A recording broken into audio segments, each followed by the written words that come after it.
Okay, good morning and welcome everybody to day one of our aquatic lands enhancement account evaluations. We have a full day today and another half day tomorrow.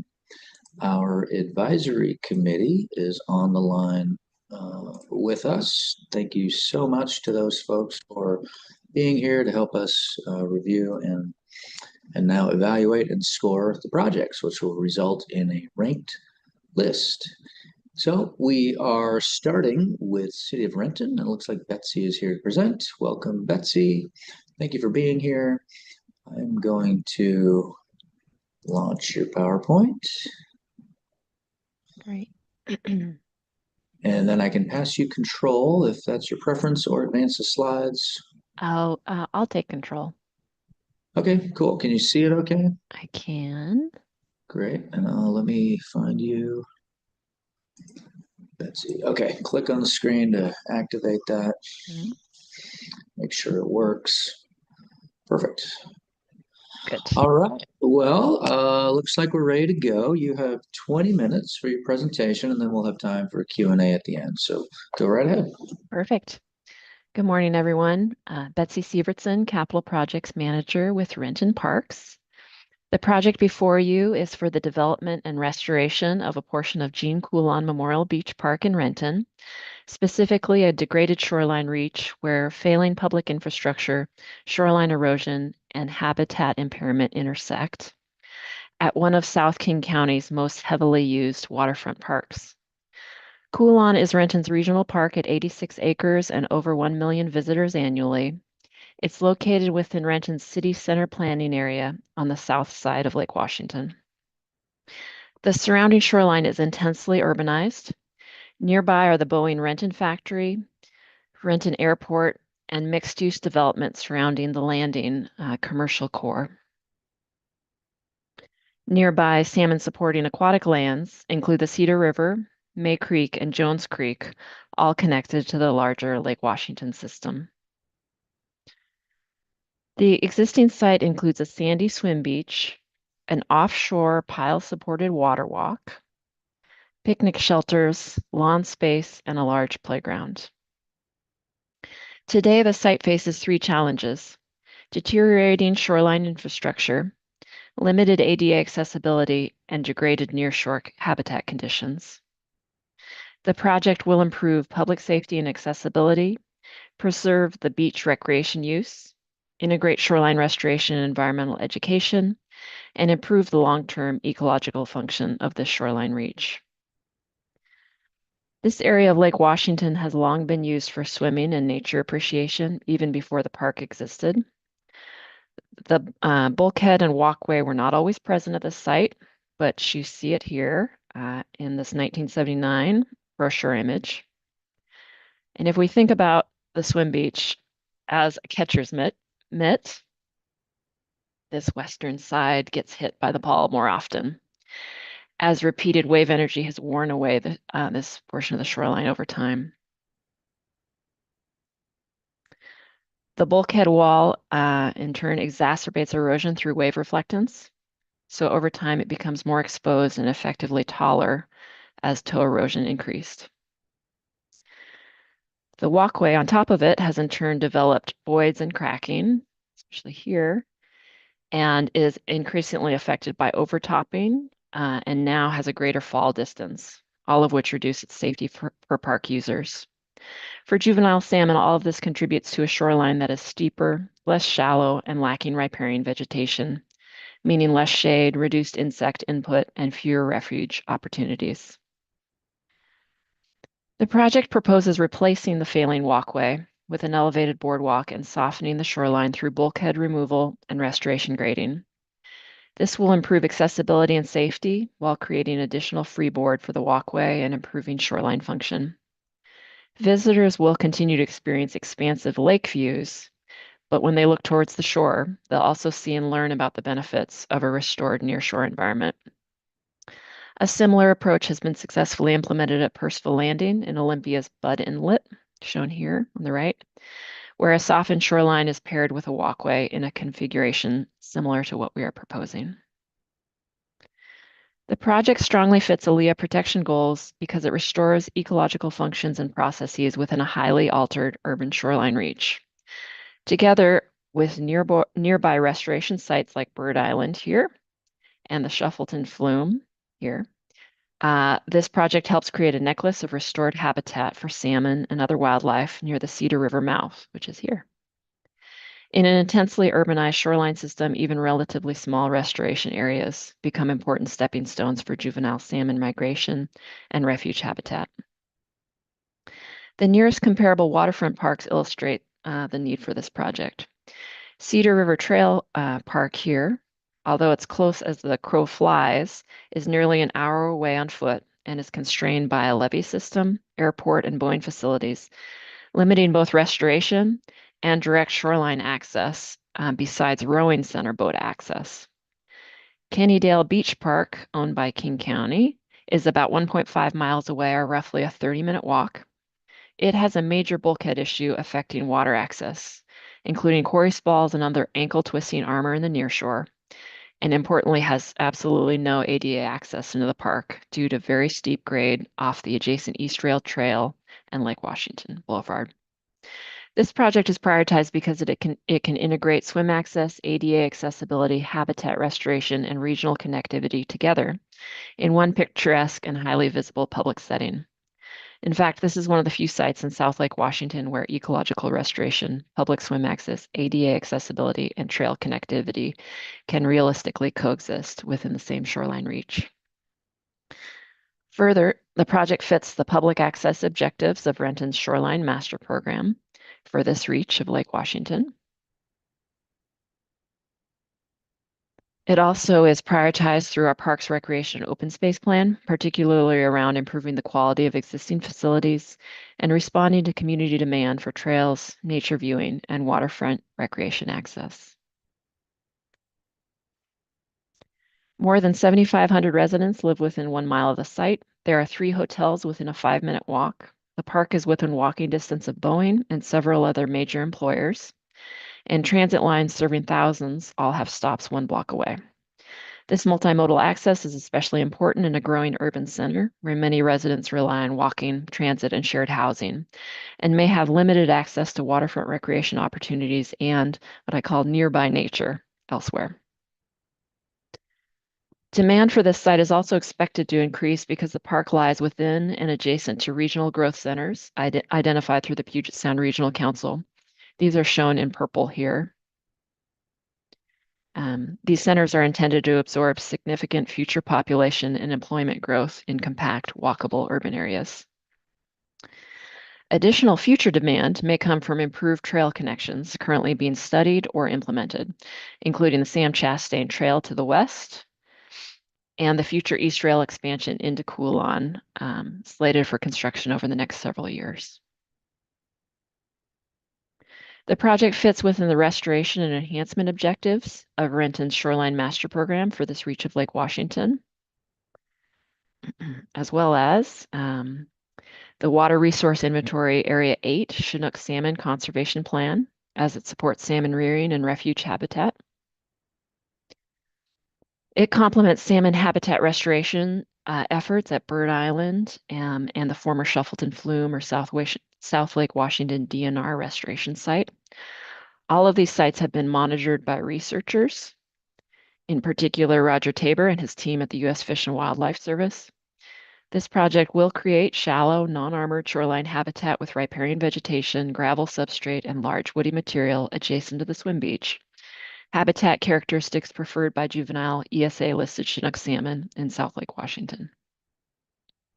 Chinook salmon are further prioritized by the Puget Sound Partnership, and the project aligns with broader partnership strategies around smart growth, healthy shorelines, riparian areas, stormwater runoff, salmon recovery, climate adaptation, place attachment, and outdoor recreation and stewardship. The public access scope includes replacing the failing bulkhead and concrete walkways with an elevated boardwalk here, which incorporates light penetrating grading into the structure and improves ADA accessibility, as well as improving stormwater drainage, adding interpretive signage, and replacing site furnishings associated with picnic and shoreline use. The riparian planting area along the edge here will also contribute to nature appreciation and environmental education opportunities, while the gravel substrate transition here improves nearshore conditions at the edge of the active swim beach area. Actually, going back to this slide, to respond to a technical review question, the boardwalk is being elevated above existing grade as much as practicable while maintaining ADA access. And the design is being coordinated with regulatory agencies to ensure adequate freeboard above high water conditions. The parallel shoreline configuration and open pile supported structure are also intended to minimize material entrapment and shading impacts. Historically and today, this site has been valued for water access, although the shoreline has changed dramatically over time through the Lake Washington Ship Canal and lock system, including lake level changes, filling, industrialization, and shoreline development. As mentioned earlier, the site is near two other restoration projects, which were led by DNR, one of which, Bird Island, shown in this plan here, was designed by this project's engineering consultants. Together, these projects create a near continuous habitat corridor along the southern Lake Washington shoreline. The project design also benefits from adaptive management and lessons learned from these nearby restoration sites, and also other mitigation sites within Coulon. These lessons include durable material selection, habitat protection approaches, shoreline planting strategies, and long-term maintenance considerations. Our parks maintenance staff have already gained experience maintaining similar riparian planting areas elsewhere within Coulon Park. Long-term maintenance responsibilities for the site will continue to be carried out by Renton's Parks maintenance team. Additional technical analysis has included a Met Ocean study to determine appropriate shoreline grading and gravel sizing for long-term shoreline stability and ecological performance. The project also improves long-term shoreline resilience by raising walkway elevations to address overtopping and future lake level variability associated with climate change. We've completed many site assessments and received great information via monitoring and adaptive management of nearby restoration sites. Careful survey work examined ADA access needs to ensure the design fully addresses circulation and accessibility within the project area. We have good lessons learned on materials, railings, and habitat fencing needs to be put in place for safety and to protect sensitive planting areas. We coordinated closely with our aquatics recreation manager, a former Coulon lifeguard, regarding integration with Swim Beach to the east. That coordination helped inform the placement of large woody material to avoid recreation conflicts while supporting habitat objectives. Finally, we've also coordinated on the future use of the Right Here accessibility platform at Coulon Park, which has been recently requested by the community. This technology would provide adaptive wayfinding and interpretive opportunities for visually impaired users and could also support multilingual interpretive content. The project has an estimated development cost of approximately $1.7 million. We're requesting $500,000 in ALEA funds, or 30% of the total project cost, with the remainder funded through local match sources. Cost estimates were provided by the design team and validated against recent comparable Renton bid and construction cost data. We're currently in the design development phase and applying for local, state, and federal permits, as well as grant applications. We anticipate finalizing the design in 2027, with bidding and construction in 2028 to 2029. The restoration scope includes fill removal within this purple hatched line here, bulkhead removal, light penetrating boardwalk surfaces, fish-friendly gravel substrate, riparian planting and protection, fencing, placement of salvaged on-site woody material, and removal of the long unused treated wood lifeguard tower, which is located too far offshore. The design approach is both practical and technically viable, informed by detailed site assessments, proven restoration strategies at nearby sites, and coordinated long-term maintenance planning. To respond to a technical review question, I wanted to make sure you all understand that this offshore water walk is pile supported. It's not another bulkhead wall. And due to the age and condition of this structure and safety concerns related to deep water and swimming access, it's possible the structure could change in the future. Our engineers are studying this so that regardless of this water walk's future, including its possible removal or reconfiguration, we can ensure this project will function long term. Community engagement for this project included both in-person and online outreach. We held a pop-up event during the Clam Lights holiday event last December and hosted online surveys through the project website with signage directing park visitors to participate. We asked community members to identify their highest priorities for the site and also respond to 4 conceptual design alternatives.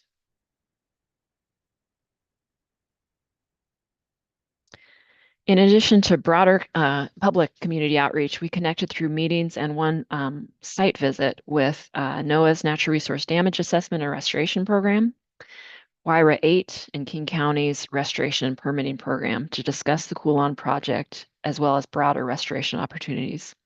These partners expressed support for the project and interest in exploring opportunities to expand restoration in Lake Washington. Community feedback had a major influence on the final preferred concept. One of the most interesting things we learned was the community's openness to change, including shoreline restoration change at Coolon. This is a very, very, very, very well-loved park, and for many Coolon projects, we hear concerns about not messing it up, which staff I think sometimes take as don't change anything. But notably, the fully replace in kind alternative here on the left received virtually no support through either the pop-up event or online engagement. I should note that this is a sticker sheet. These aren't votes. And the approach we're pursuing was the most popular concept, further reinforced by the general priorities for Coolon we heard from the community. In terms of project partners, the city's Equity Commission and Parks Commission have provided ongoing guidance to help ensure an inclusive, functional, and accessible design approach. Other key project partners include multiple city departments, particularly surface water, as well as WIRA 8, King County, and the NRDA NOAA trustees stakeholder group mentioned earlier. Ultimately, this project transforms a failing hardened shoreline into a safer, more accessible, and more ecologically functional public waterfront. It enhances one of South King County's most valuable freshwater recreation assets while contributing to long-term salmon recovery and shoreline resilience in Lake Washington. And that concludes my presentation on our Coolon Swim Beach proposal. Thank you for your time, and I'd be happy to take your questions. Great, thank you, Betsy. All right, questions from the committee or anything you want to go back and look at or need clarification on?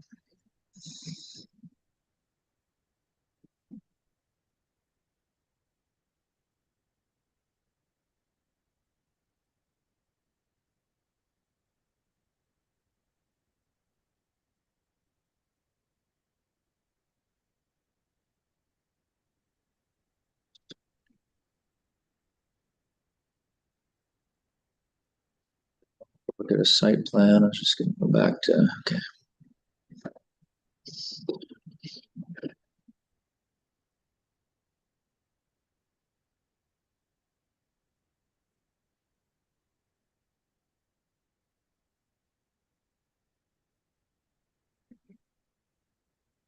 Not seeing any hands. Looks like you've answered everything, and I heard you note, a few things that you heard from technical review. So appreciate hearing that. Um, I don't know. Last call. Anything you need on this one?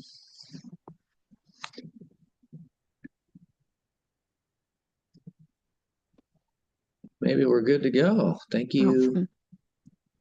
Thank you, Betsy. Well, Appreciate it. thanks for having me. Good luck Yeah. for the next couple of days.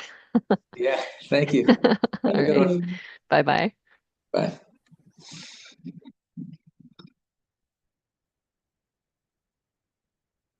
All right. Well, folks, take just a minute if you need to kind of look back over your scores, transition to the next project.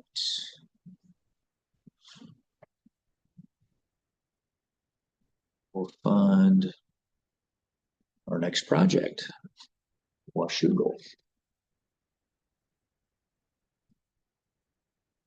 Like Russell is here, our Southwest Washington grants manager. Thank you, Russell. Hello. And I think I saw Corinthia join. Who's you presenting this next one, Corinthia, for Washougal? I am. All right. Good morning. Welcome. Good morning. Thank you. Yeah. Committee members, you're ready to move on for the next one? Okay. Don't see any protests. There we go. Can you see that okay, Corinthia? I can. PowerPoint? Good. And I'll pass you control if you'd like, or I can advance the slides. What's your preference? I think I can do the slides this time. Thank you. Okay, cool. Go ahead and click on the screen and that should work for you. Sometimes you gotta wiggle it around and click on it to activate it. There we go. Okay. All right. Whenever you're ready, go ahead. You have 20 minutes. Okay. Good morning. I'm Corinthia Barnhart, Parks and Cemetery Manager for the City of Washougal. The city is requesting $500,000 in ALEA funding for Schmidt Family Park development, a public access project that will connect people through this city-owned park to the Washougal River while improving how use of the shoreline is managed. Schmidt Family Park is in Washougal in eastern Clark County along the Washougal River just north of its confluence with the Columbia River. The 17.8-acre property is entered from 32nd Street. It extends from an existing upper access area through an undeveloped terrace and lower floodplain to the Washougal River. The surrounding neighborhoods are close to the site, but there is currently no formal accessible connection through the park to the riverfront. This map shows the existing entry on the east side, the floodway and high water constraints, and the lower riverfront project area. The design uses the existing access, establishes a refined route to an overlook and one managed shoreline access point, and places native planting and shoreline protection where they support both public use in the riverfront. This is the first implementation area within the adopted master plan, but the project presented today is designed to function as a complete public access experience on its own. This project directly advances ALEA's public access purpose. People already enter this public property and reach the river by informal routes. The project converts this existing use into new formal pedestrian-oriented access to aquatic lands. Approximately 650 feet of accessible crushed rock route will connect the existing entrance to an overlook and one managed natural shoreline access point. Visitors will have clear destinations for walking, river and wildlife viewing, interpretation, wading, and other passive water-oriented recreation. The access is intentionally compatible with the site. This is not a dock, pier, boat, launch, float, or developed swimming facility. It's a low-impact route and natural shoreline entry designed around the floodplain and riverbank. Public access also provides an environmental benefit. Directing people toward one route and one shoreline point reduces reliance on scattered social trails, bank trampling, and vegetation loss. Native planting, erosion control, shoreline protection, wayfinding, and interpretive signs support stewardship while increasing public awareness of the Washougal River as a shared and finite natural resource. The need begins with a clear service gap. Washougal has other parks and waterfront recreation, but those sites serve different purposes, such as developed community park use, Columbia River access, or seasonal swimming. They do not provide this combination of a nature-based route, accessible overlook, and managed low-impact access to the Washougal River on this side of the community. Schmidt has an existing entrance and gravel access area, but very little infrastructure beyond it. The upper property remains undeveloped, and there is no continuous stable route connecting the entry to the lower park and riverfront. The city owns the land and the public is already using it. The missing element is appropriate infrastructure to serve that use safely and inclusively. These photographs show what happens when use exists without infrastructure. Visitors walk the property, they walk dogs, explore the lower park, sit near the river, and wade or cool off at the water's edge when conditions allow. Use varies with weather, season, and river level, but it is occurring now. People have created multiple informal paths through vegetation and toward the river. At the shoreline, that scattered access contributes to bank wear, erosion, trampling, and vegetation disturbance. The uneven routes also exclude people who cannot safely travel over rough and inconsistent ground. Doing nothing would not keep this property undisturbed. It would allow unmanaged circulation and shoreline impacts to continue. The project responds by giving visitors one understandable route, an accessible viewing destination, and one managed point for direct shoreline contact. The need is also documented through both community input and adopted planning. The 2025 Schmid Family Park Survey received 451 responses. 81% supported trails, 74% supported river access, 64% supported shaded seating, 61% supported wildlife viewing, and 52% supported native restoration. The pattern is important. Residents want to experience this property and the river, but they also want the natural character protected. The project implements Goal 2 of Washougal's adopted 2021 PROS plan, which recognizes the Washougal and Columbia rivers as unique local recreation resources. The plan calls for public waterfront access where conditions permit, places to view the water, varied waterfront recreation, and protection of habitat and natural systems. The city's current 2026 PROS plan draft continues to identify Schmid Family Park as a priority for implementation. Council adopted the preferred Schmid master plan concept in January 2026. This proposal therefore responds to demonstrated use, a documented recreation gap, extensive public input, and an adopted city priority. The grant project develops approximately 1.5 acres and delivers a defined usable public access system. The primary circulation improvement is approximately 650 feet of compacted crushed rock route, at least 5 feet wide, connecting the existing entry with the overlook and lower riverfront.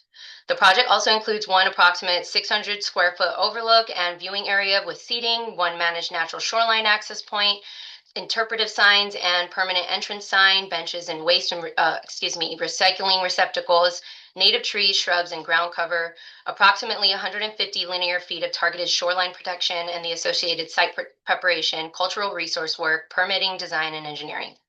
The broader master plan is visible here only to provide context. Later park amenities are not necessary for this project to function, and the mode loop shown on the plan is a simple city maintenance element following an existing route. It's not the grant-funded accessible construction is the 650-foot crushed rock route connecting the entry, overlook, and riverfront.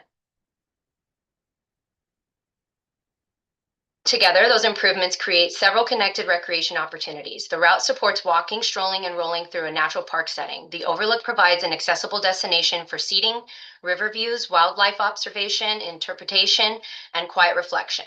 The open setting supports small-scale gathering, reading, resting, and informal picnicking. At the water, the intended recreation is direct, low-impact shoreline contact, viewing the river, waiting or pulling off at the edge when conditions allow. There's also been a rope swing there for a while, and entering or leaving the water on foot. The project is not promising a boat launch, developed swim beach, or particular river conditions. The value is the complete experience. Visitors can enter the park, travel along a defined route, stop at an accessible overlook, learn about the riverfront, and reach one managed shoreline point rather than navigating scattered informal paths. The design responds directly to the existing entry, topography, and circulation problem rather than creating another entrance or extensive landscape. It begins at the city's existing access area and establishes a clear 650-foot spine to the lower park. In this context, an accessible route means more than simply identifying a path. The crushed rock surface will be designed and compacted to provide a stable, firm travel surface with appropriate clear width, running grades, cross slopes, and transitions addressed during final design under applicable accessibility standards. The 5-foot minimum width also provides space for people to pass and travel together. The route and overlook are the accessible park destinations. The project does not imply that a mobility device can necessarily enter the flowing river itself. However, the natural shoreline access responds to the conditions of the bank, while the accessible route brings more people into meaningful proximity to the riverfront. Native landscaping within and along the circulation area helps define the route, revegetate disturbed ground, and discourage new informal paths. At the lower riverfront, restraint is the design strategy. It's a floodplain and riparian setting with changing water levels, visible erosion, sensitive vegetation, and cultural resource considerations. The design, therefore, avoids heavy shoreline development. The overlook is a low-profile viewing and seating area, not a raised platform, shelter, or building. The shoreline access uses gentle grading, a stabilized edge, erosion control, boulders, and native planting. Approximately 150 feet of targeted shoreline protection will reinforce the managed access area, while planting and natural barriers guide visitors away from more sensitive portions of the bank. The route uses floodplain-compatible materials and no lighting is proposed. Final shoreline, floodplain, environmental, hydraulic, and cultural resource requirements will be resolved through design and permitting before construction. So this is how the project fits both the place and need. It provides enough structure to make recreation safer and more inclusive while preserving the experience of being in a natural riverfront park. The city has advanced the project far enough to understand what is required to deliver it. The preferred concept is complete, site-specific quantities and cost estimate have been developed, and the anticipated permits and reviews have been identified. Those reviews may include shoreline and floodplain review, SEPA, hydraulic project approval, federal review if triggered, and cultural resource consultation and documentation. Funding is included for that work. Following an award, the city can proceed into final design, engineering, permitting, bidding, and construction rather than the basic project or needing the basic project definition. The total project cost is $1,065,000. The estimate is based on site-specific quantities, comparable project bid data, and current regional construction costs. The budget covers the complete scope shown today, including circulation, the overlook, signs, furnishings, native landscaping, shoreline protection, site preparation, and the managed water access point. It also recognizes the complexity of working near the river by including budget for cultural resources and permitting, and $150,000 for architecture, engineering, bidding, and construction phase services. The funding plan combines the maximum $500,000 ALEA request, a $458,000 companion WWRP local parks request, and city match through our consultation costs. Together, those sources equal the full project cost. The current plan pairs the two RCO requests, and if either award differs from the request, the city will coordinate with RCO and confirm an eligible replacement match and executable approved funding plan before proceeding. The projection completion date is December 31st, 2030. Community engagement was built into the project through multiple methods rather than a single meeting. The city used 451 response online survey, 2 public open houses, outreach at community events, community flyers, the project website and social media, public parks board and city council meetings, and direct stakeholder coordination. That combination provided several ways to participate. The survey and online information allowed people to respond outside meeting hours. Open houses supported detailed conversations around maps and alternatives. Community event outreach brought the project to families and residents who may not attend formal government meetings. Board and council meetings created a public decision record and opportunities for continuing comment. The city also coordinated with departments, adjacent and regional stakeholders, and technical partners, and will continue to consult the tribal and agency during cultural resources review, final design, and permitting. Together, those methods produced both broad participation and project-specific guidance. Community input directly changes the design. Directly changed the design. It was not simply collected after decisions had been made. Strong support for trails and accessible recreation became the 650-foot accessible route. The desire for a river and nature connection became two complementary destinations, an accessible overlook for viewing and one managed natural shoreline point for direct contact with the river. Residents also consistently valued the site's natural character. That priority led to concentrated access rather than multiple shoreline entries, native riparian planting, naturalized materials, and treatment of disturbed and eroding areas. The resulting project reflects the balance the community asked for: meaningful recreation and river access without turning the lower park into a heavily developed waterfront facility. This project builds on substantial public investment and documented regional support. The city leads the project funding strategy, delivery, and long-term stewardship, parks, including parks and public works, providing the staff and operational roles needed to implement and maintain the improvements. Clark County Conservation Futures helped fund the city's 2016 acquisition of the property, and RCO's WWRP Local Parks Program added retroactive acquisition investment in 2018. Clark County's Legacy Lands Program has provided a letter supporting low-impact recreation that preserves the property's conservation values. The Port of Kamis-Washougal has provided a letter supporting Washougal River recreation as part of the area's broader waterfront network. Tribal consultation and continued agency coordination will provide cultural, environmental and technical review during design and permitting. Together, these relationships demonstrate local capacity, regional significance, prior public investment, and support for moving the property from conservation acquisition into carefully managed public use.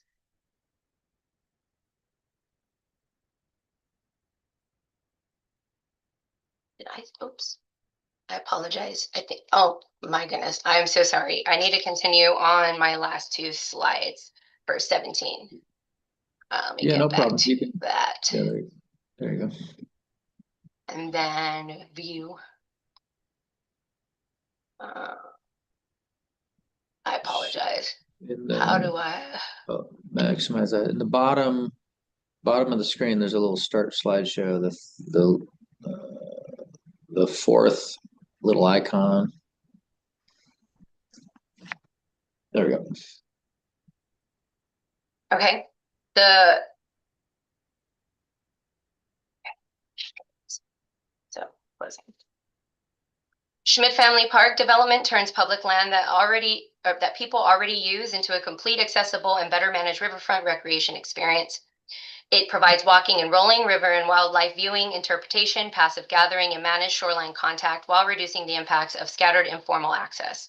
With ALEA's support, Washougal can connect more people with nature and the Washougal River while preserving the qualities that make this site worth visiting. The city respectfully requests $500,000, and thank you very much for your consideration of this project.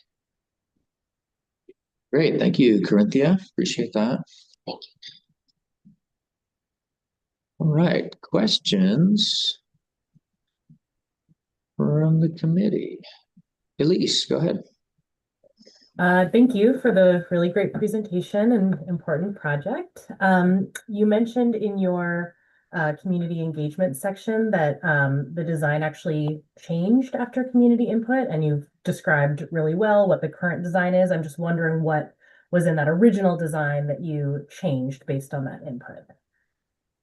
So this project started before I had the opportunity to be in this position. And the original, sort of, or I should say the preliminary in the years prior when we were acquiring the property, there was some engagement done and there were some more active groups. As you know, those things can change over the years. So there were some more active groups. And again, this wasn't even a fully developed concept. And the idea was more of a sports field use up top. So that's just like one example. A lot of things had sort of shaped, another good example that's relevant to this master planning process would be discovering through the residents what parts of the river they're using and in what ways.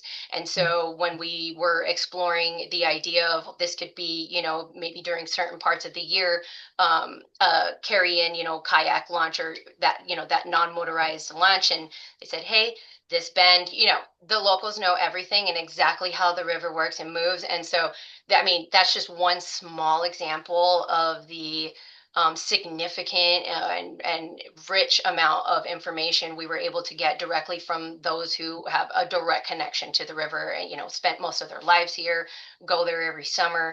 So yeah, I'm sorry, did that answer your question? Yeah, definitely. They're like, this is what this river bend needs. Yes. Yeah. Great, thank you. Other questions or anything you need clarified?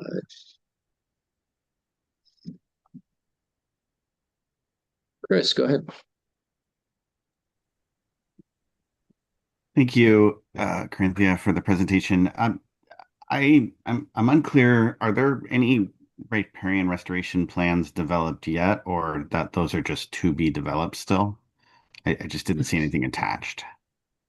So the rest it's I may have used restoration, but this project is not development and it's not both the restoration, it is water access. But we have always intended with our master plan and as we develop this park out to do the native landscaping planning and some restoration along the shoreline with those native vegetation.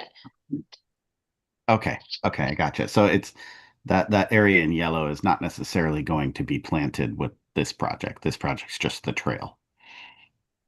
The trail and then some I did have in the budget some native landscape planting and how that ends up coming into the final design of this project is going to be determined exactly how that's going to be implemented.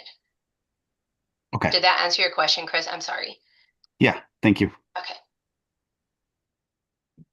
Yeah, thank you.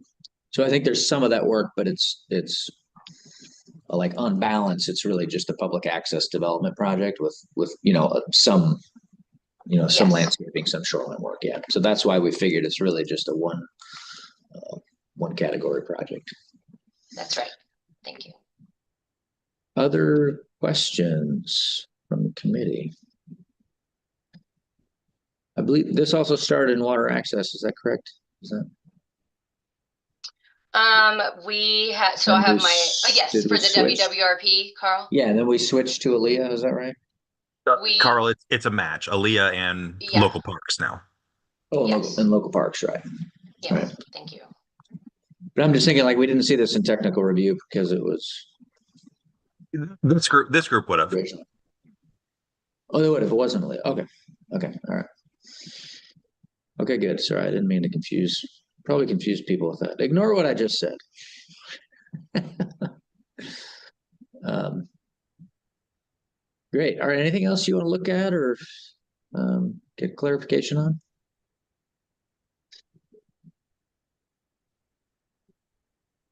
All right. Well, thank you again. Appreciate it. Thank you. Thank you guys for your time. Enjoy the rest of your RCO season. Yeah, will do. Okay, I believe that brings us to a break and we're ahead of schedule. So what time do we have? 10, about 15 minutes ahead. Let's see if we can stay 15 minutes ahead and we'll reach out to the next couple applicants and see if they can get here a little early. So come back instead of taking our break at 10:10, come back at 10:10. That's in just 17 minutes, and we'll see if we can carry on, get a little longer lunch. All right.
The first flight of the ALEA Discovery, and the shuttle has cleared the tower.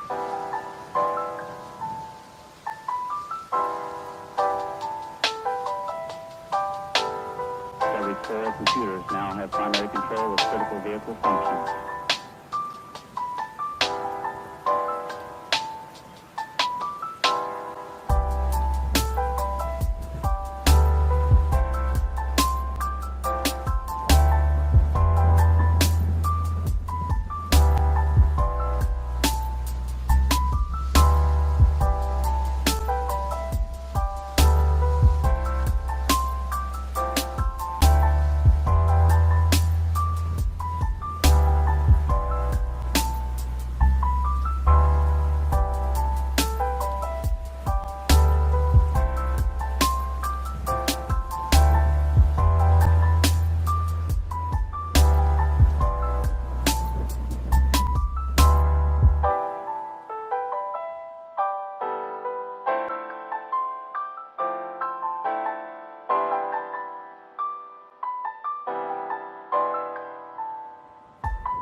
All right, hello everybody. Welcome back.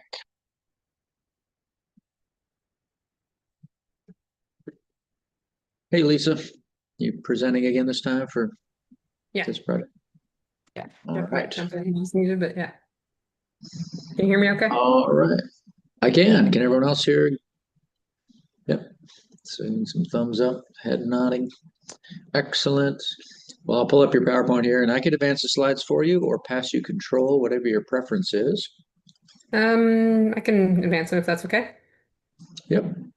Let me start it and then I'll do that.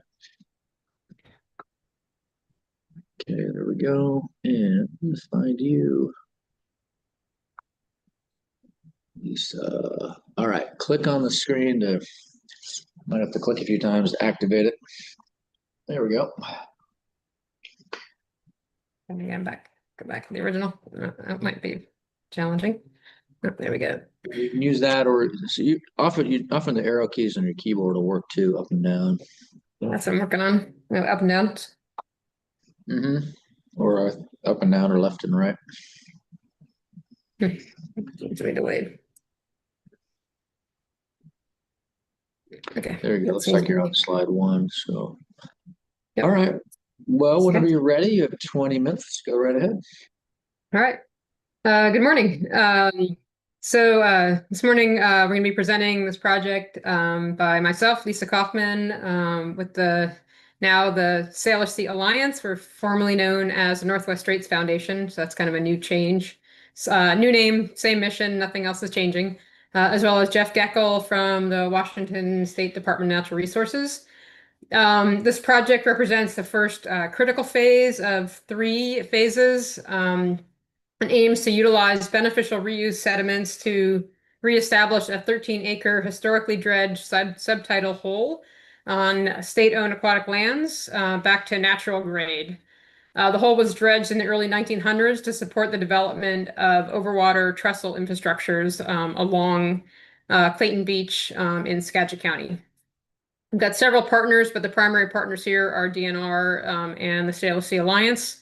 Partners on the other parts of the project represent Washington State Parks, and on this part of the project, Western Washington University, Shannon Point Marine Center, Herrera Environmental Consultants, and the Port of Skagit.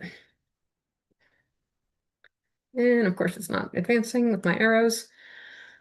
So project goals and objectives, as noted previously, the goal is to fill this 13-acre hole.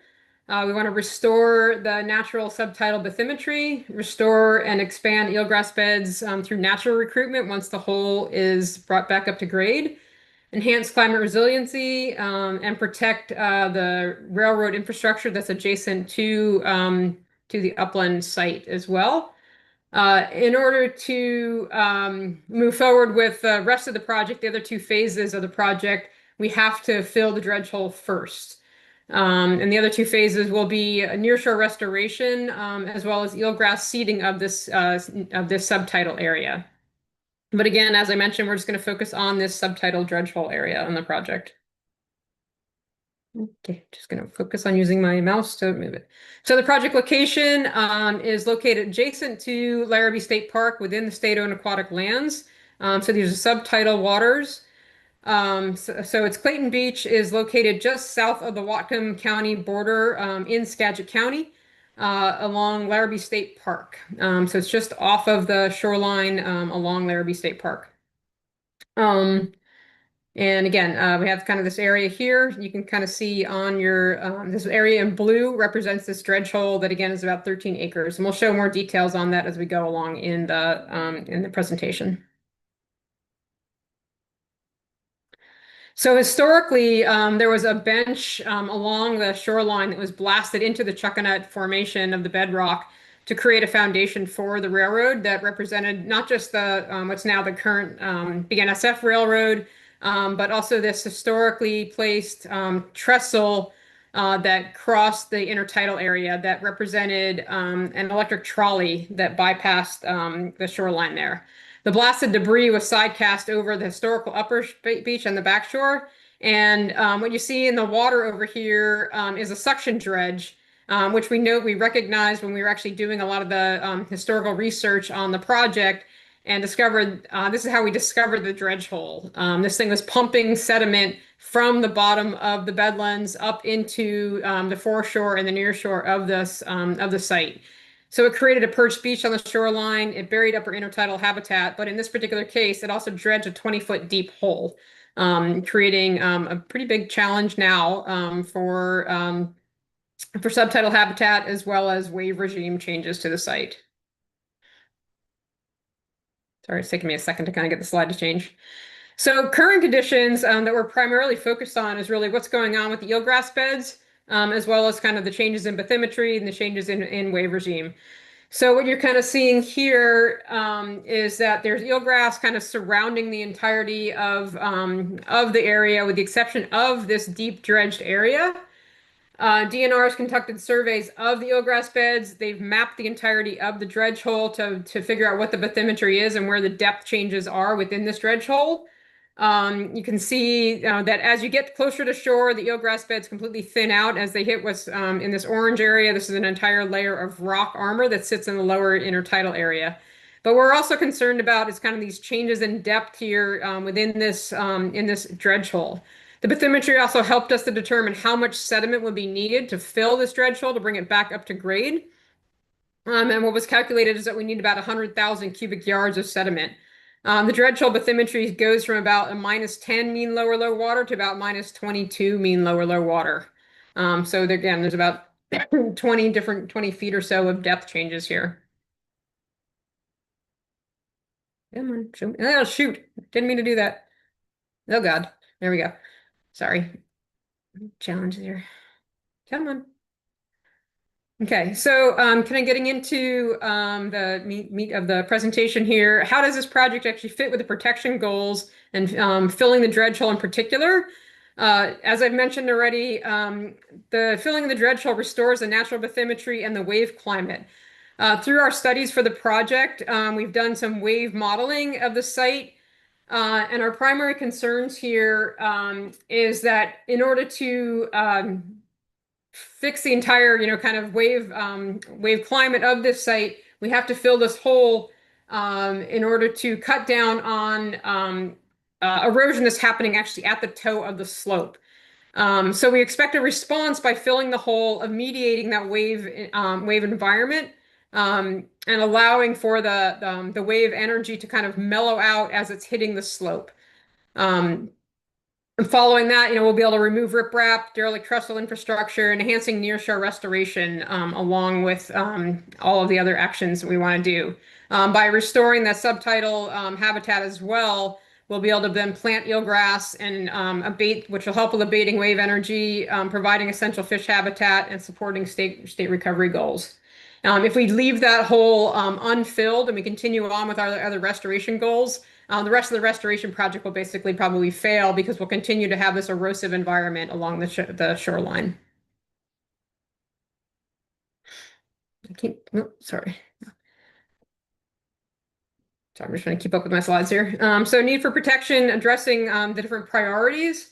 DNR is steward of 2.6 million acres of state-owned aquatic lands, and one of those primary objectives is to restore native eelgrass habitat. The project is also in direct alignment with two specific plans that identify eelgrass restoration as priority actions. The first one being the statewide kelp and eelgrass recovery plans, and then the Puget Sound Partnership's action agendas, which includes vital signs as well as implementation strategies. And specifically, there's the marine vegetation implementation strategy, which aims to restore eelgrass habitat by, well, it was 2020, and now it's pushing it out to 2040. And this one will actually restore at least 13 acres of that subtidal eelgrass habitat, and then adding in the next phase of restoration of removing the nearshore aspects of the project, or restoring the nearshore aspects will allow for expansion of eelgrass as well into the intertidal areas as well. Okay, come on. Here we go. Continuing on with our need for protection as far as complementary actions that are being done within the area. Over in Wildcat Cove, which is just to the north of the site, For several years now, for at least 4 years, we've had between us and state parks and the Whatcom County MRC, there have been volunteers working down at Wildcat Cove, which is part of Larrabee State Park, providing education to boaters about eelgrass protection. So they've been learning about the benefits of eelgrass. They've been placing cones out in the area to encourage boaters to avoid eelgrass. And coming up in the next couple of weeks or so, Western Washington University Shannon Point Marine Center is going to be doing some seeding method testing within Wildcat Cove. Additionally, our organization, the Sailor Sea Alliance, we've been completing nearshore restoration projects for well over a decade, providing workshops and outreach related to climate change, habitat, and species. That's provided outreach and education to the general public through our restoration actions. And these projects have all been right in line with beach management or beach strategies management recommendations. So they've all been kind of following, these complementary actions, enhancing shoreline efforts that are directly kind of complementary to this project as well.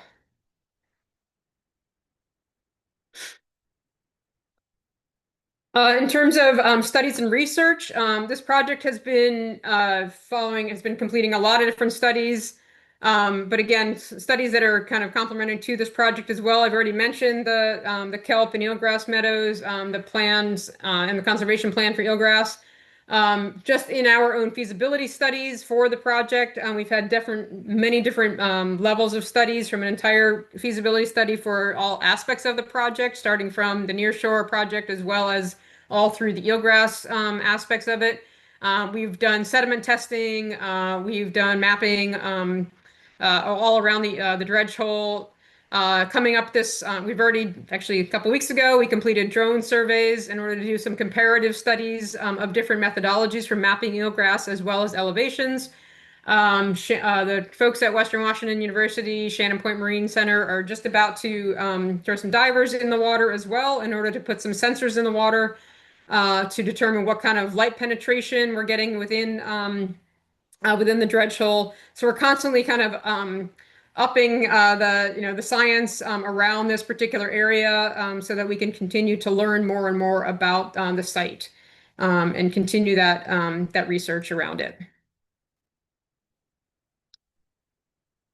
So in terms of the need for protection regarding species and habitat, there's a vast array of species that utilize the waters and the nearshore surrounding Clayton Beach and the dredge hole. On the beach itself, there's been documented surf smelt and sand lance. The tribal fishers as well as recreational fishers use the subtidal and nearshore areas for fishing for salmon, for crab, for all sorts of marine species. And then certainly, we constantly are seeing lots of marine birds around the area. The eelgrass beds are getting used extensively as nursery habitats, and we really would like to see that expanded so that we have a continued, positive health and growth for all of these species to thrive in.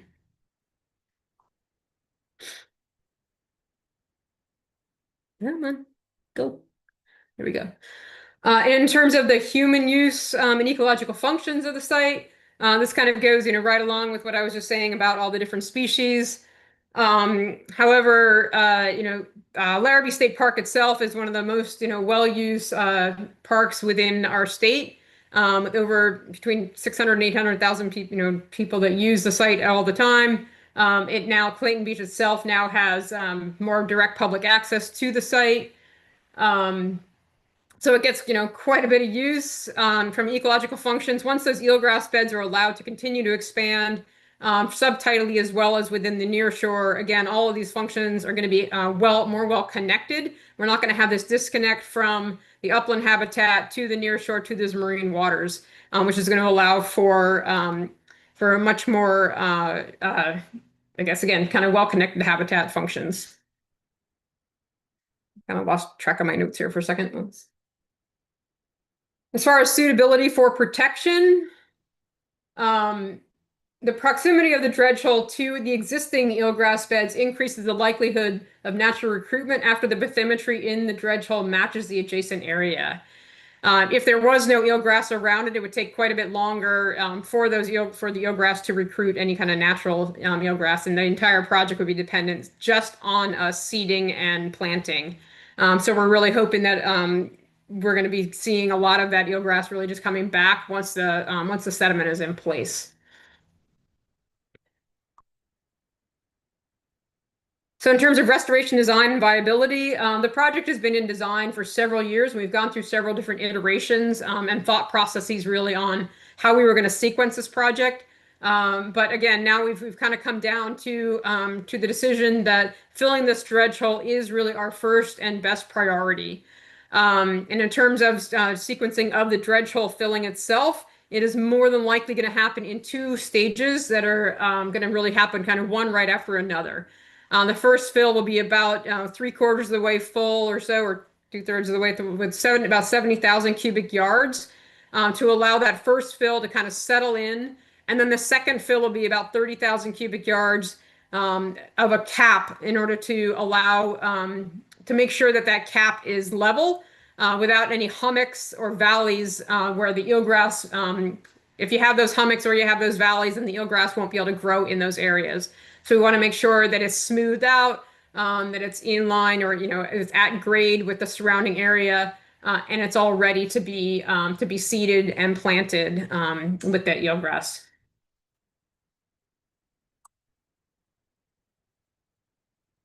A little bit of a delay in the slides. Come on. In terms of site management and stewardship, with us as from the Salish Sea Alliance, we've taken stewardship of our restoration sites pretty seriously, and we know that DNR does as well. And we've already been kind of starting this process.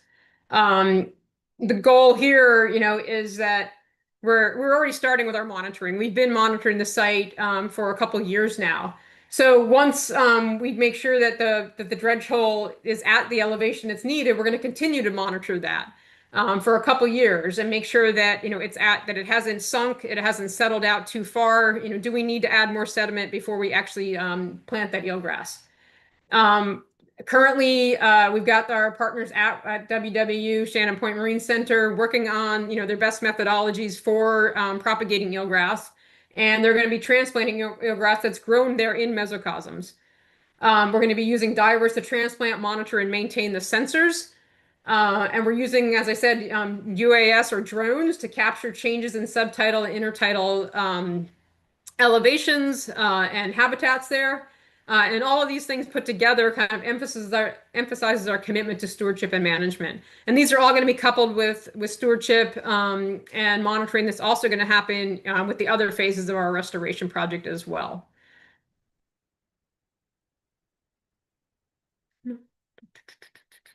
Go. Project engagement and methods. For several years now, we've been holding stakeholder meetings with all the different entities that might be interested in the project. Early on, we've met with our previous governor. We've met with federal and state representatives. We've had multiple phases of different permitting meetings with all the different permitters. We've had agency coordination meetings. We've coordinated with the different tribal entities. And we've had outreach events as well. We'll talk about that a little bit more on the next slide too. So we have partners in the community too. Both of the Marine Resources Committees, since we're hanging out on the border of the Whatcom and Skagit County Marine Resources Committees, they are both involved in this project, helping us with monitoring, helping us with outreach and engagement. And so they're both involved. They get provided with updates at a minimum every quarter, if not more, when they come out and help us with outreach activities and stewardship actually on the uplands. Community engagement have included, work parties as well, where every time we go out for a work party in the upland aspects of the project site, the volunteers that are coming out are getting kind of the full rundown of the project, of where we are in terms of the status of the project, starting with the importance of filling the dredge hole and where we're getting sediments from potentially, where we are in terms of funding for the project and where we need their help, and talking about all the different partners that are engaged in the project as well.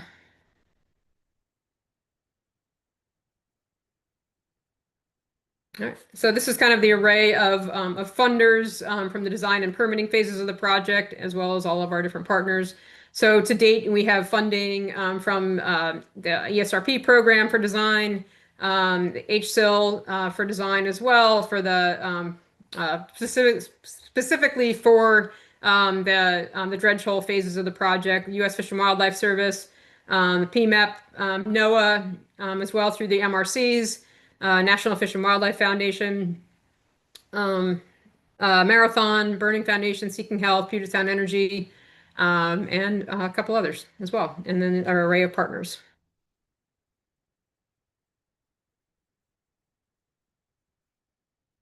And that's it. Great, thank you, Lisa. All right, any questions from the committee or anything you want to clarify or go back and look at? I guess from my point of view, clarification, we're working with the port that I probably didn't dive into enough, and working with the Port of Skagit as our very likely source of sediment. They have a site, one of the marinas that they need to dredge. So we are pretty sure that we have our source of sediment. I don't want to be guaranteeing it, but we are fairly confident that we have a source of sediment. So we're pretty excited about that. It's been a long time coming to kind of figure out that we have the actual materials that we need. Yeah, good. And I imagine that's important. It comes from another aquatic environment rather than like upland materials. Yeah, we wouldn't be able to afford it if it was coming from the uplands. Yeah. Gotcha. Chris, go ahead. Great job, Lisa. You took my first question with how the port and where the dredge material was coming from. Hearing it's coming from a marina, and I know you talked about kind of like a lower level, lower placement, deeper placement, and then a cap. Do you think it's all going to come from the marina, or would the cap come from upland? No, we think it's all coming from the same place. It's just a matter of the methodology for placement. The first like 70,000 cubic yards will be a dump. Still managing obviously turbidity, but then the cap will be really placed rather than dumped in order to make sure that it's smoothed out there. And also even certainly more critically managing turbidity as we get closer to the top. Sure, that makes sense. And then I assume, I know this is all covered with dredging, but the sediment sampling for contaminants from a marina, right? Has that been done already? They're going through all that. But yeah, it's all it's still just it's Swinomish Channel sediments basically. Oh, right. Okay. Okay, cool. Second question, I didn't see it listed under partnerships, but are you working with BNSF on this much, or are they involved with anything, or they just did all this? For the upland side of the project, for the nearshore restoration piece, we have a letter of approval from them that they have gone through the nearshore restoration design. They reviewed it and they approved the design. They may also be the ones, the Port of Skagit, their consultant actually has connections with the BNSF, and they may be the eventual recipient of the armor rock that's on the shoreline for other projects dealing with their culverts and stuff. Got it. Thanks. All right. Thank you. Hey, Jeff. Yep. Good to see you. Jeff, anything you want to add in that I may have skipped over in my speeding through the presentation? Sorry, I had to find my mute button. No, and just to follow up, Chris, on your question, there will be consideration with the final top layer of the sediment for trying to match grain size as closely as the adjacent sediment. Just so that natural recruitment of seagrass, that's going to help us recover the grass as quickly as possible to have a matching sediment grain size or within some range of that. Good, thanks. Kathy, go ahead. Hey Lisa, just a quick question. The volume for the fill, I think you said it was like about 100,000 cubic yards. Mm-hmm. Does that is that just straight volume calculated from the bathymetry, or did you apply any like consolidation factor to that volume? Yeah, that's kind of included all that, but that's kind Okay. of also why we'll have probably, a bit of a delay between the first Mm, fill and then, allowing it to settle. But apparently the marina that it's going to be coming from is also kind of overfilled with sediments right now. So we're not lacking with sediment. It's just a matter of making sure the timing all lines up. yeah, and then just the cost estimate associated with it as Yeah, well. yeah. Okay, thanks. Most of the cost estimate, most of those costs are going to be borne by the port Ah, through got it. Okay. beneficiaries. Yeah, we're just making sure that we have, you know, enough. There might be some costs, we're assuming there's going to be some costs borne by us, like for the cap especially. Right. Okay, that makes sense. Thank you. Yep. Good, thanks. Other questions?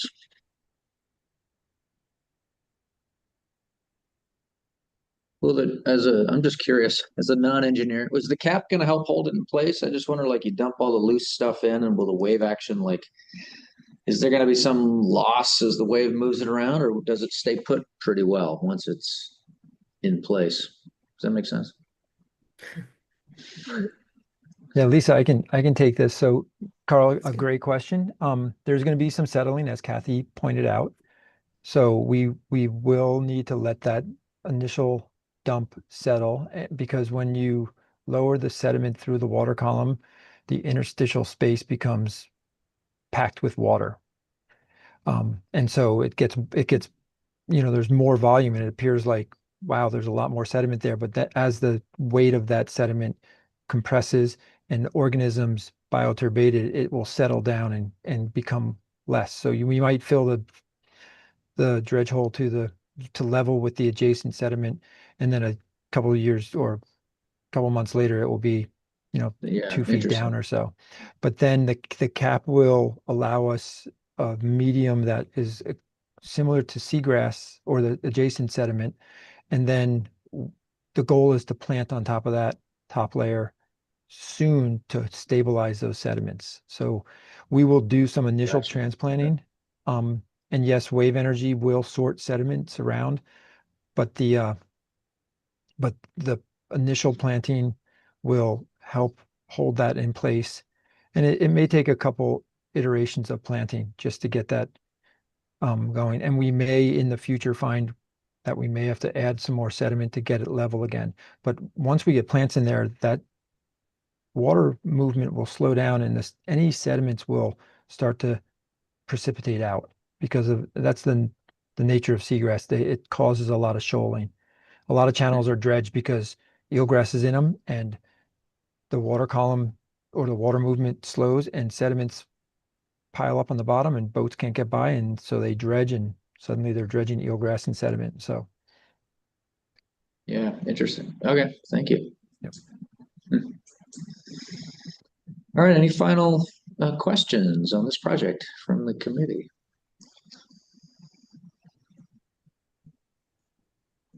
All right, seeing none, I think we're good to go. Thank you, Lisa. Thank you, Jeff. Thank you. All right, have a good day. Yes, All thanks. right, thanks. Okay, bye.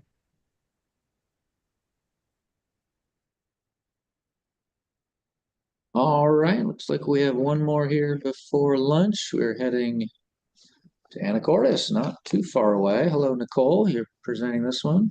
Yeah, good morning. All right, morning. Let me pull this up for you, and I can pass you controls or advance the slides for you, whatever your preference is. I'll take control. All right, give me just a second.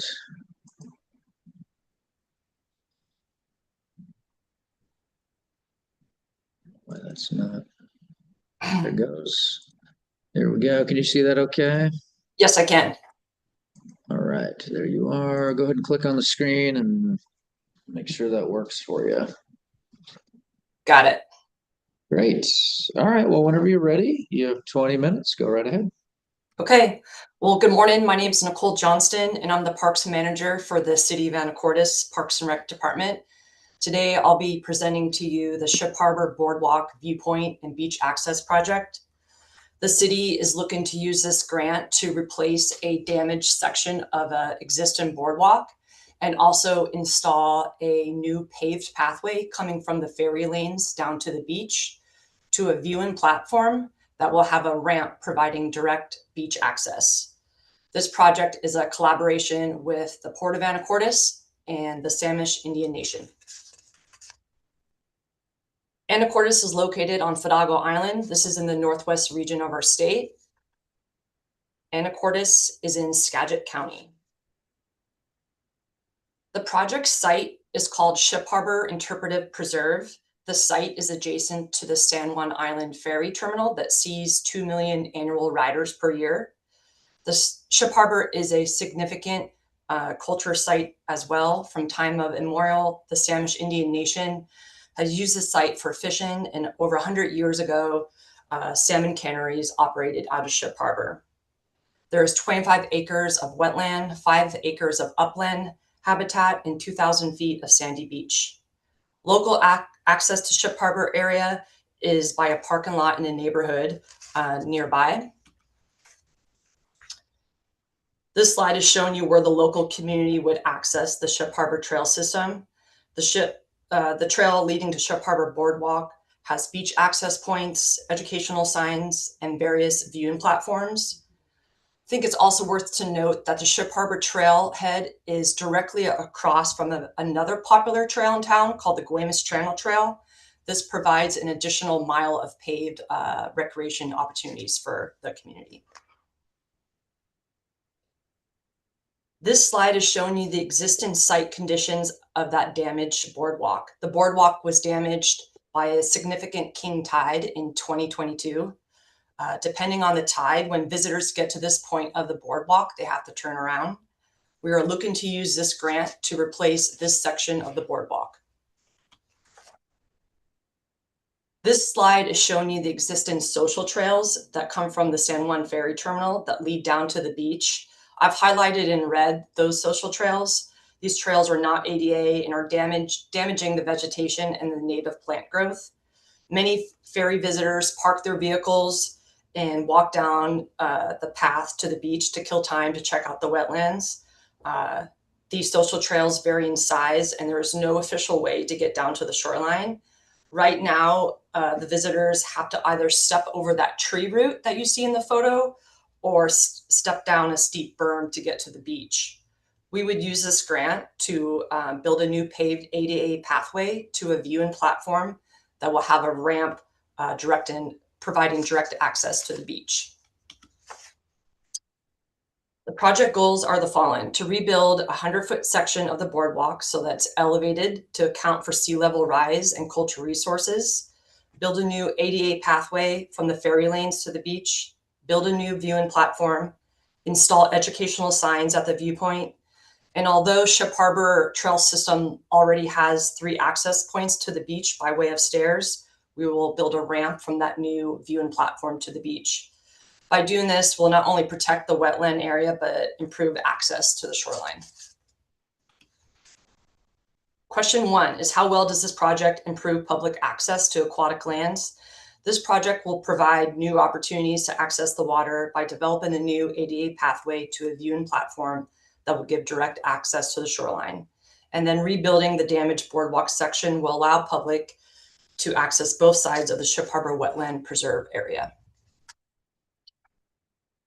We will increase public awareness of the aquatic lands by creating new educational signs in collaboration with the Samish and the Port of Anacortes. The environmental benefits of this project: the storm damage created a new tidal channel between the wetland and the beach. This altered the site's hydrology. The breach now fills during high tides, mixes of salt and fresh water more frequently as the beach erodes. The storm highlighted the vulnerability of the aging infrastructure and the need for a resilient and environmentally sensitive replacement that maintains public access while respecting the evolving shoreline conditions. These improvements will reduce damage of the social trails, protect native vegetation and wildlife habitat, and support long-term shoreline resilience while improving public access and visitor improvements. This project protects existing aquatic lands, keeping the large number of visitors out of the wetland. Question 3 is to describe the need of a new or improved recreational facility and how it is known. In the Anacortes Shoreline Master Policy, it states that we are to provide a balance of active recreation and passive open space. In the Anacortes Comp Plan Policy, it states that we are to develop recreation and wildlife corridor along the Guaymas Channel with links to other natural areas, including Ship Harbor. A description of gaps in access is that this site lacks ADA access to the Ship Harbor Beach. There is also no connection on either side during a high tide event. Repairing the boardwalk helps protect native vegetation and shoreline habitats by keeping the visitors on assigned paths. Adding a pathway from the ferry lanes connecting foot traffic into a single corridor, reducing erosion, improving habitat protection will make it easier to balance public access and long-term environmental conservation. The current boardwalk forms part of a walk and trail network in Ship Harbor Interpretive Preserve, allowing residents and visitors from the Anacortes Ferry Terminal to experience the wetlands without walking through it. As I mentioned, due to the damage of the boardwalk, it now makes it difficult to access the ferry terminal side of the trail system. And to address these issues, we intend to restore the boardwalk to the former extent with a design that was more resilient to king tides. Question 5 is public scope and public access. What is being proposed is to replace a 100-foot section of the damaged boardwalk so that is elevated, build a new ADA platform to a viewing platform that will allow access to the beach.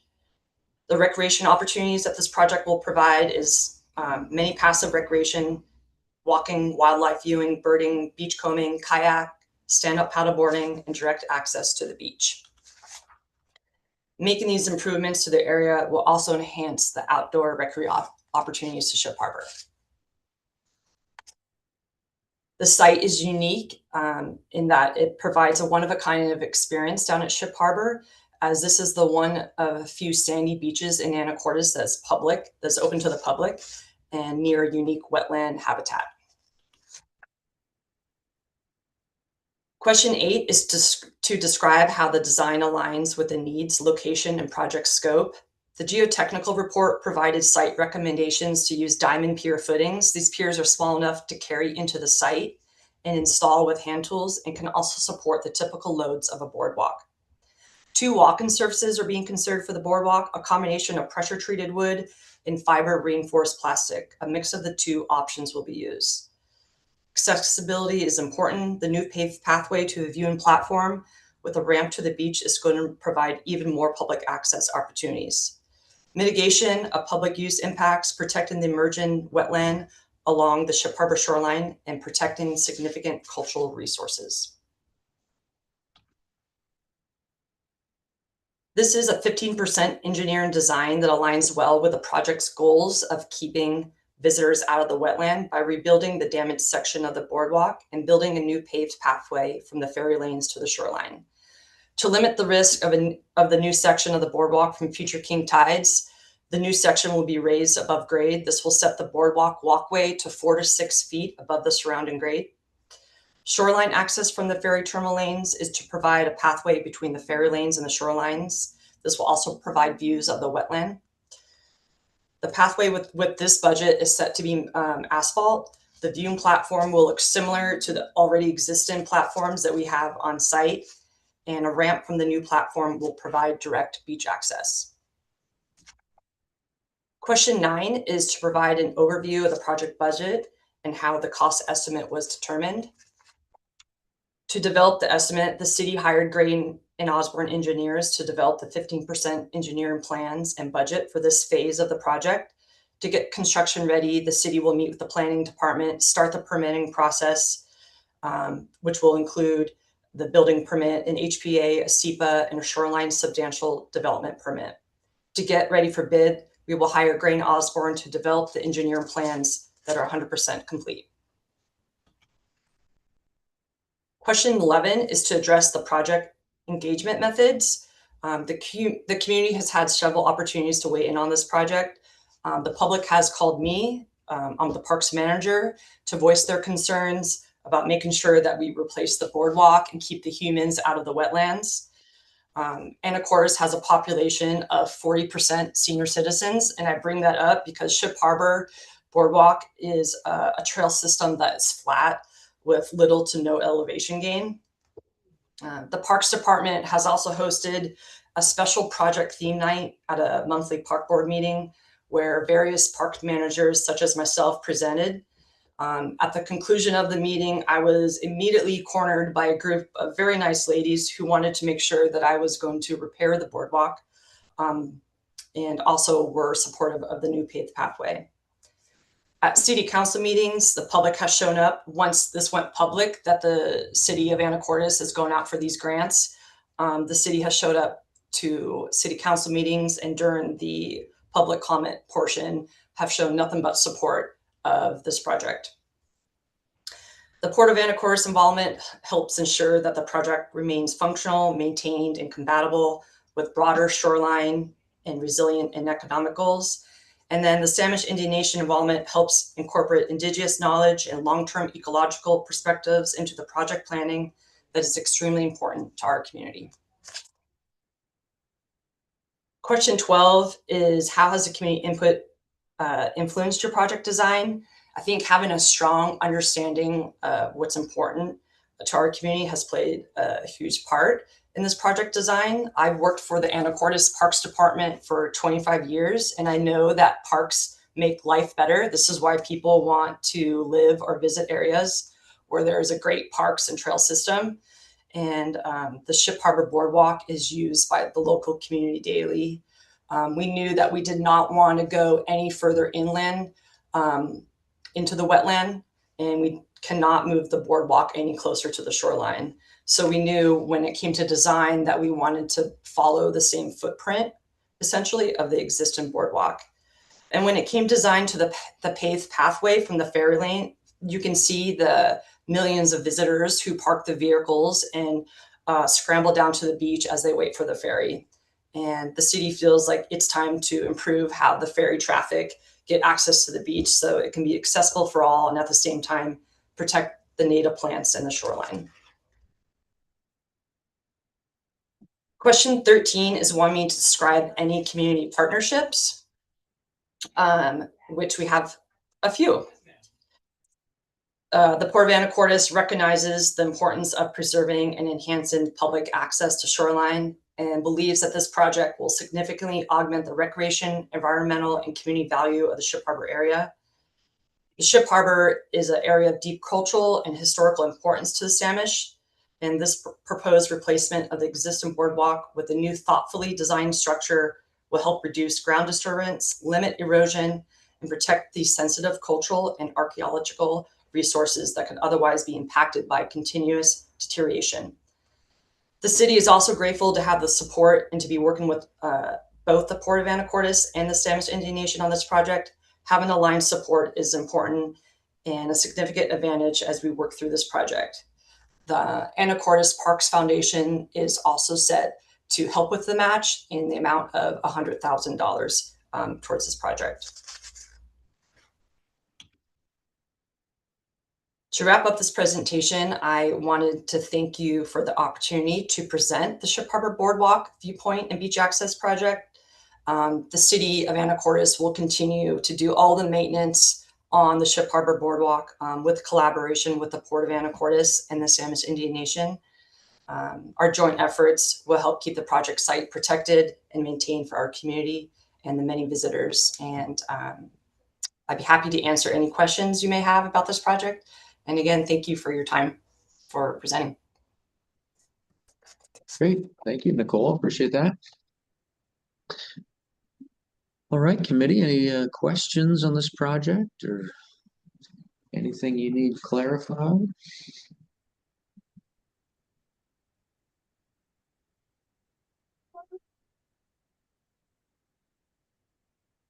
Does the silence mean you guys are ready for lunchtime? Could be, or you answered most of the questions. Kathy, go ahead. Hi. Yes, since no one else jumped in, just a really quick question, and I might have missed it, Nicole, so I'm sorry if this is you already mentioned this, but In terms of like public engagement, did you have a public meeting specifically for this project, or was it was part of like a different community meeting? I wasn't Sure. completely sure. Yeah, I think I felt like I was talking fast because I just presented for the WWRP and I only had 12 minutes for that presentation.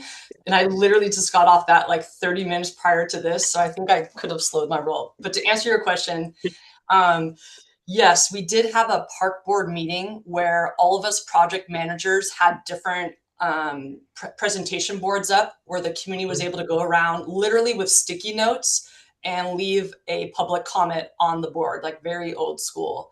I like it. And so I was able to get like direct feedback from a group of like the Evergreen Islands, people who are just very supportive, wanting to making sure that we don't, that we keep the humans out of the wetland. I will say that my presentation followed up the youth soccer field, turf field that the city's trying to do as well. So the entire soccer community came out to support that project. And then I was like over on the side, like talking about Ship Harbor. Also very important, but you know, I think that answers your questions, maybe, Kathy. No, it does. But yeah, it's never good to follow something like that. I've been in that Yeah. situation. So, Yeah. all right, fair enough. Thank you so much. Yeah. I mean, I hope we get that turf field too, but yeah. Yeah, thank you. Other questions?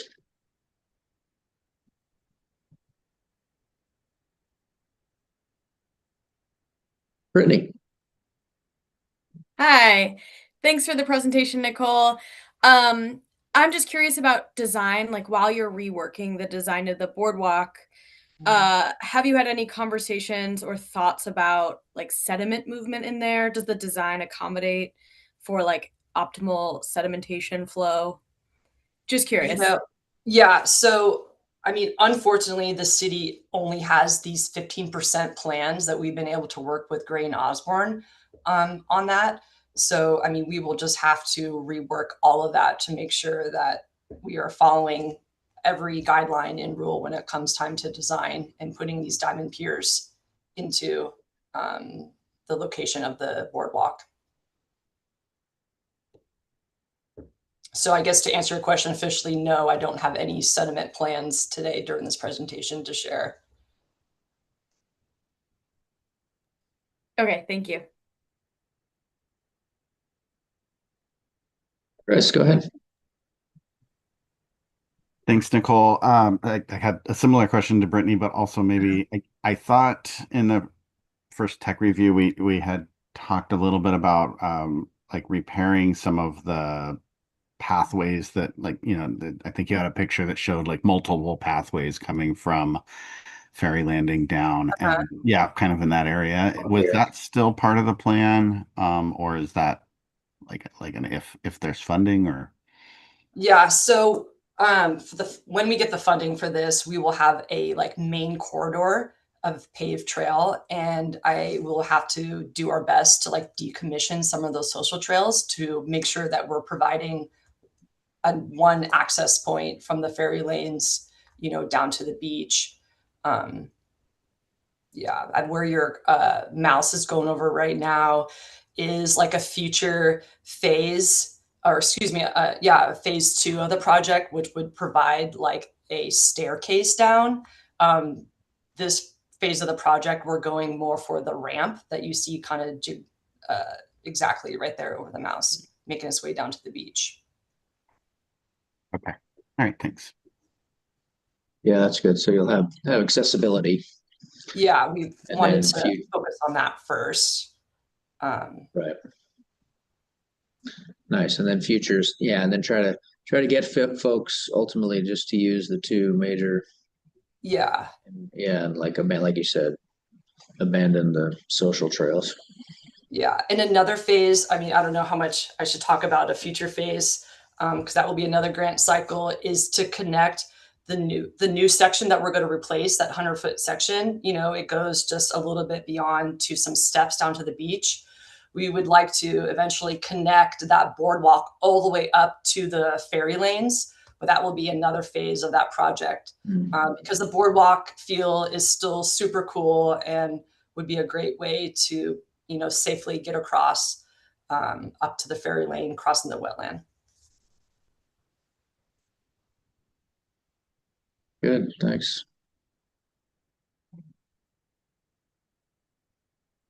All right, any final questions? Looks like we're good to go. Thank you, Nicole. Appreciate it. Okay. Thank you guys. You guys have a good day. Thanks, you too.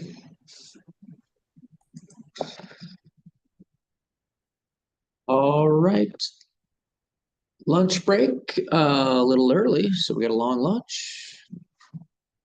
Nothing wrong with that. Come on back at, when's the next one? 1:25. So just, log on a few minutes ahead of that and we'll be ready to go with Bothell after lunch.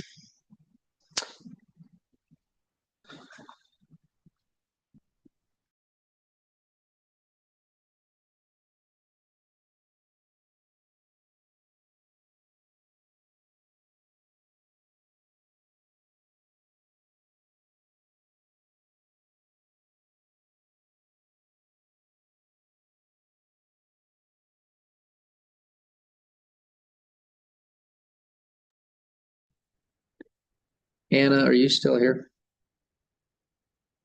Or did you I step away? am. Yes. Hey. Well, I was not able to edit this PowerPoint. Oh, that's weird. Do you need to change something? I can probably do it. Well, like at local parks, I would, instead of saying we'll be back shortly, I just plugged in the time and Oh, left, yeah. and then for the break but this PowerPoint isn't letting me edit. Maybe because I'm in, I don't know, it's protected or something. Yeah, that's weird. I can just go in there and put back at 125 if you want. Yeah, cool. Yeah, and the next break I'll do the same thing. Okay, nice. Yeah, I Yeah, don't this know is why handy. it would And then not when let it's up you. on the screen, people, when they pop into the room, they'll know when we're going to be back. Yeah, that sounds good. Yeah. Okay, thank you. Should I close this so you can edit No, it? you don't Probably. have to. It'll still let me do it if you keep it Refresh. open. Yeah. Okay, cool. You may need to, I don't know if it will like update automatically on yours. So yeah, actually you may need to close it and then reopen it after I edit it. So I'll do it right now. Okay, right on. Cool. Thanks for the help. See you after lunch. Okay.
Welcome home, Columbia. Beautiful, beautiful.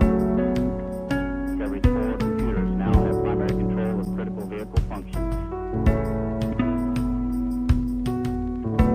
Liftoff of mission 41D, the first flight of the orbiter Discovery, and the shuttle has cleared the tower. Discovery Houston, press to ATO.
first flight of the orbital Discovery, and the shuttle has cleared the tower.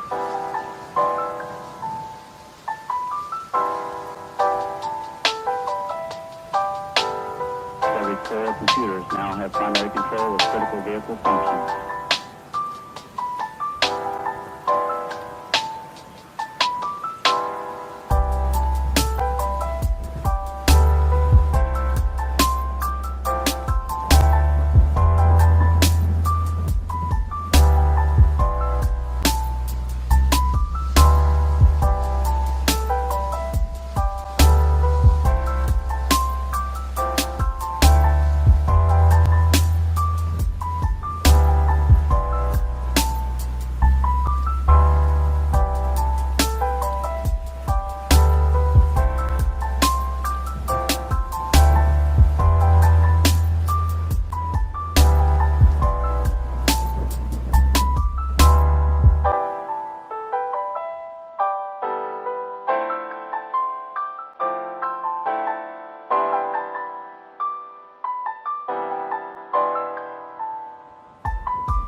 first flight of the orbital Discovery, and the shuttle has cleared the tower.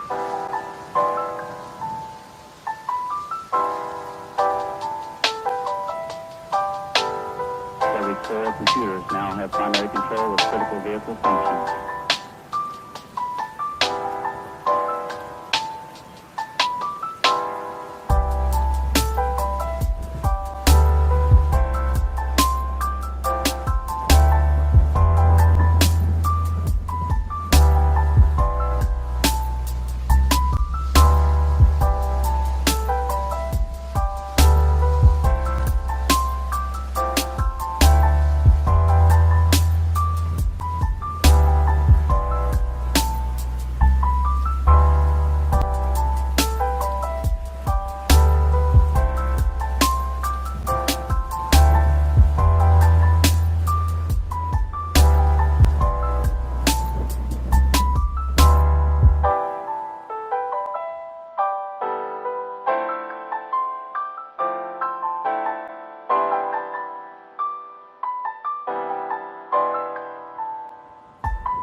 Hello, everybody. Welcome back. Hope you enjoyed your lunch.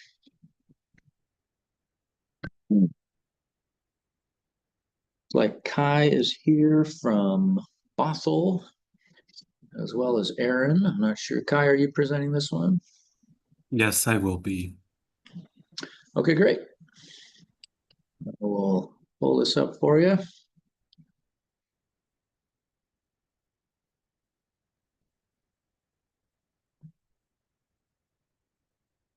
There we go. Can you see that okay? I can, yes, thank you. Excellent. All right, I'll pass you control. There you are. Click on the screen. Make sure that's working. All right. Yep, perfect. Great. Well, I think we're ready to go. You have 20 minutes. Go right ahead. Cool, thank you. Thanks for having me. Good afternoon, everyone. My name's Kai Patnode. I'm the Parks Planning and Capital Project Assistant with the City of Bothell, and today I'll be presenting the riverfront improvements at the Park at Bothell Landing.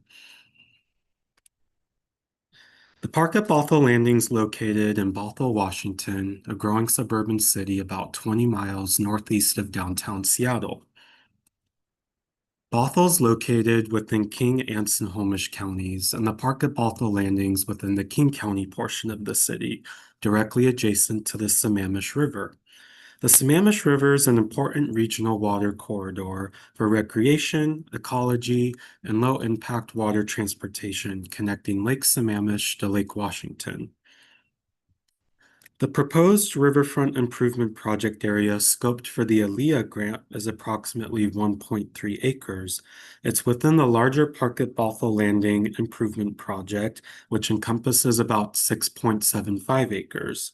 The larger project will expand the overall park footprint and strengthen connections between downtown Bothell and the Sammamish River corridor.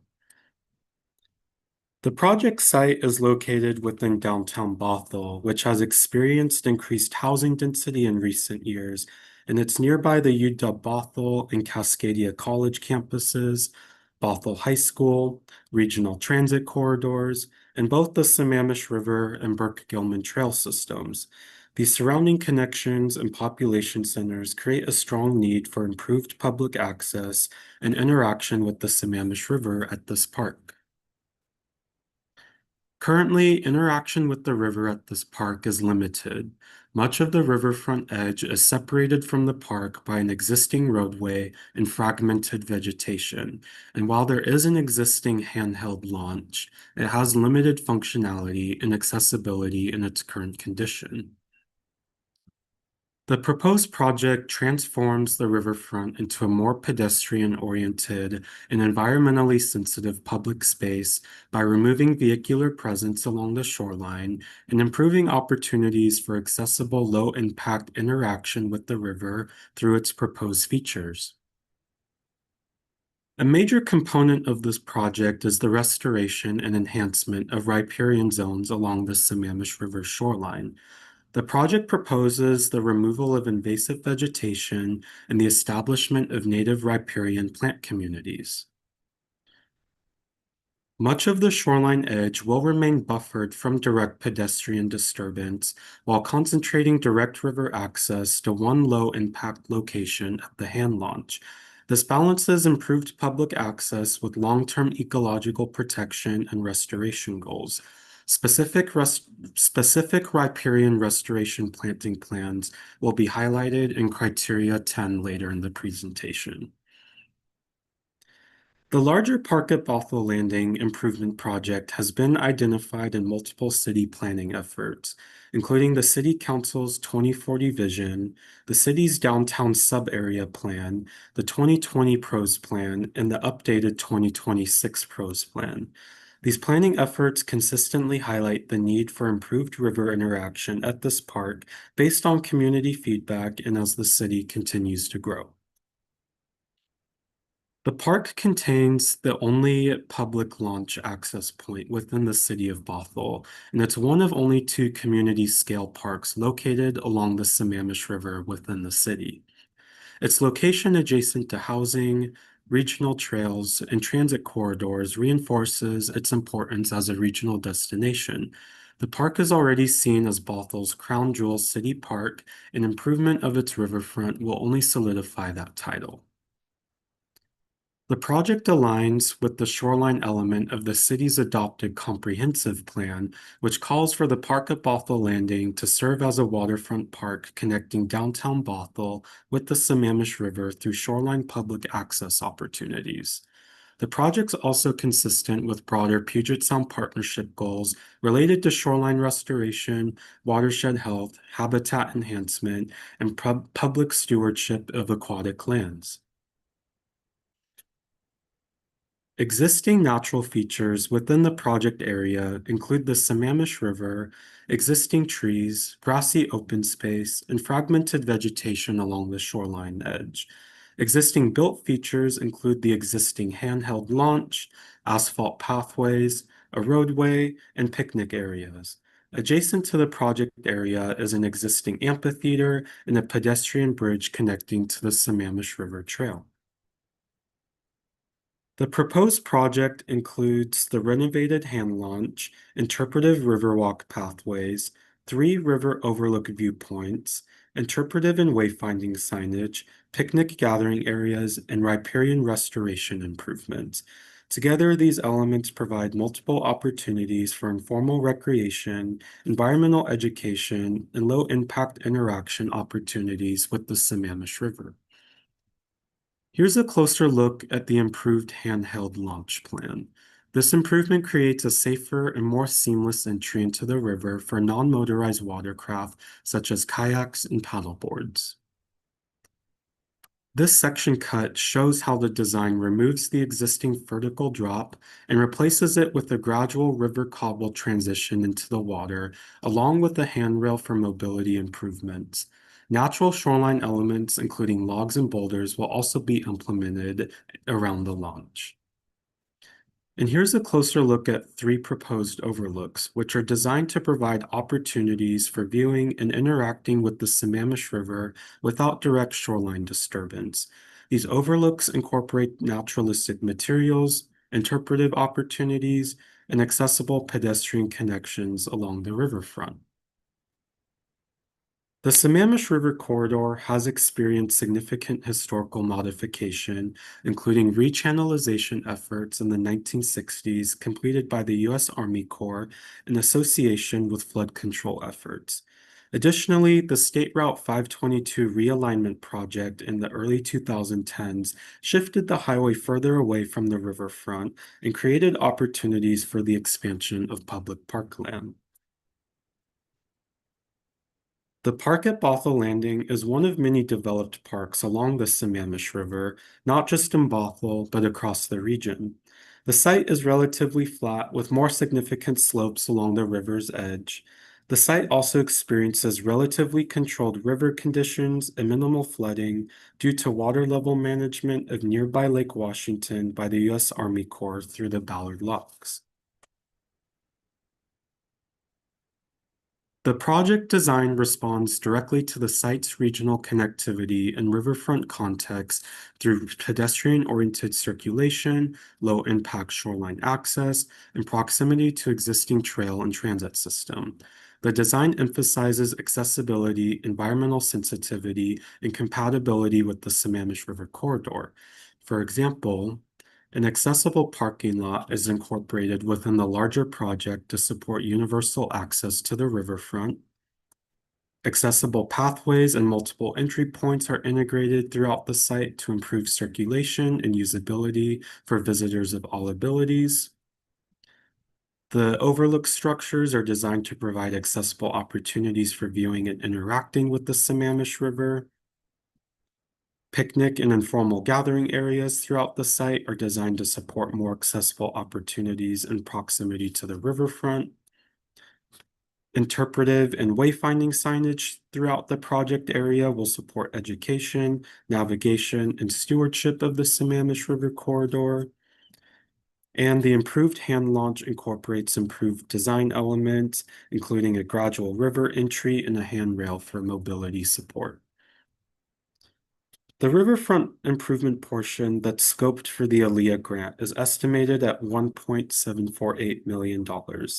This includes site preparation, the implementation of pathways, overlooks, picnic areas, restoration and revegetation activities, utilities, permits, interpretive elements, low-profile bollard scale lighting, and shoreline improvements. The cultural resource survey for the larger site has already been completed, which is why that cost is relatively low. The city is proposing 1.248 million in matching funds while requesting an additional 500,000 in ALEA funding. Approximately 0.8 acres of shoreline adjacent to the Sammamish River will be restored through native riparian revegetation and enhancement activities across two primary planting zones, which includes a lower riparian planting zone and a restored lawn area. These areas directly respond to the identified need to restore ecological processes and riparian function along the Sammamish River. This slide zooms into the western portion of the lower riparian planting zone, showing the specific plant palettes selected for riparian restoration. The species list includes native riparian trees such as the western red cedar, shrubs such as salal, ground cover such as beech strawberry, and emergent plants such as Pacific rush, all species adapted to the Sammamish River floodplain. These plantings directly address the restoration need by improving habitat structure for fish and wildlife, increasing shoreline resilience, increasing shade, and restoring natural ecological processes like nutrient cycling and infiltration. Here we're looking at the eastern portion of the lower riparian planting zone. The yellow area again highlights the zone, showing where these riparian plantings fill the riverfront buffer. This portion of the corridor includes the same high-value species chosen to restore shading, improve habitats, and strengthen overall riverbank resiliency. The plan establishes consistent ecological functions across the entire stretch of shoreline, ensuring continuity of habitat and supporting long-term restoration outcomes. Surrounding land uses such as trails, active recreation areas, and open lawn spaces are intentionally pulled away from the shoreline. This protects restoration zones from future disturbance and enhances viability by limiting public impacts within this riverfront buffer. This slide highlights the restored lawn zone shown in blue within the riverfront improvement boundary. The restored lawn area addresses an important restoration need, which is stabilizing a previously degraded lawn while transitioning it into a healthier, ecologically functional green space. Although the lawn remains an accessible public area, its restoration design improves stormwater infiltration and reduces erosion while still accommodating low-impact recreation. The restoration approach emphasizes long-term ecological resilience through the establishment of self-sustaining native vegetation communities while concentrating public access outside of primary ecological and shoreline areas. The design is compatible with floodplain and river conditions. Long-term stewardship and maintenance of riparian restoration areas will be provided by city parks maintenance staff. As part of the larger Park at Bothell Landing improvement project, which includes the riverfront improvements, multiple methods of community engagement were used to help shape the project. During the conceptual design phase, outreach was organized into 3 stages, with engagement occurring through open houses, surveys, and other events. Further engagement has been conducted throughout the formal design phases of this project.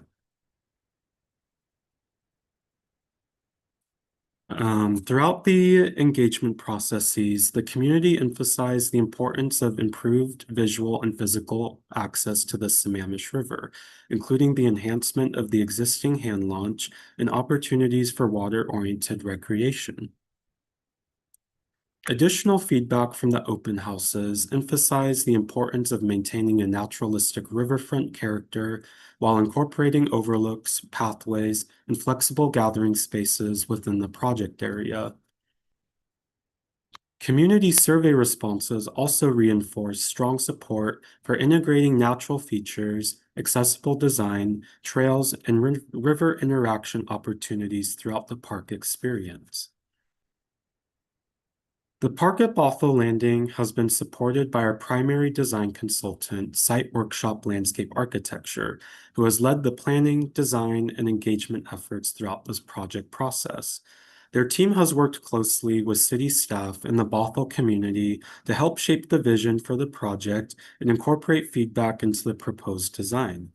In addition to leading the overall design effort, Site Workshop is coordinating with a network of sub-consultants to support engineering, permitting, lighting, and signage.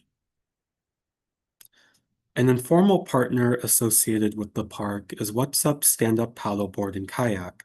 They are the current concessionaire under contract at the park at Bothell Landing, and they provide water-oriented activities for the community. As part of the larger improvement project outside of the ALEA grant scope, there is a proposed building where concessionaires may operate out of for future use.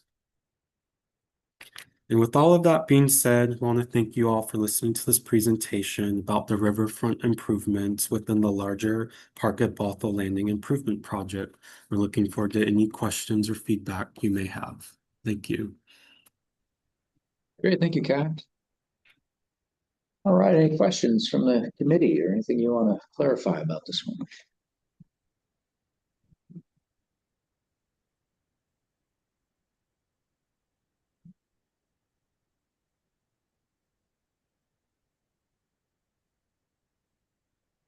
Reed, go ahead.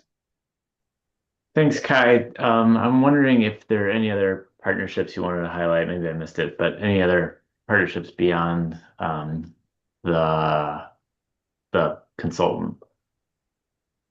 Not that I can Yeah. think of. Aaron, is there any partnerships that you can think of to be highlighted?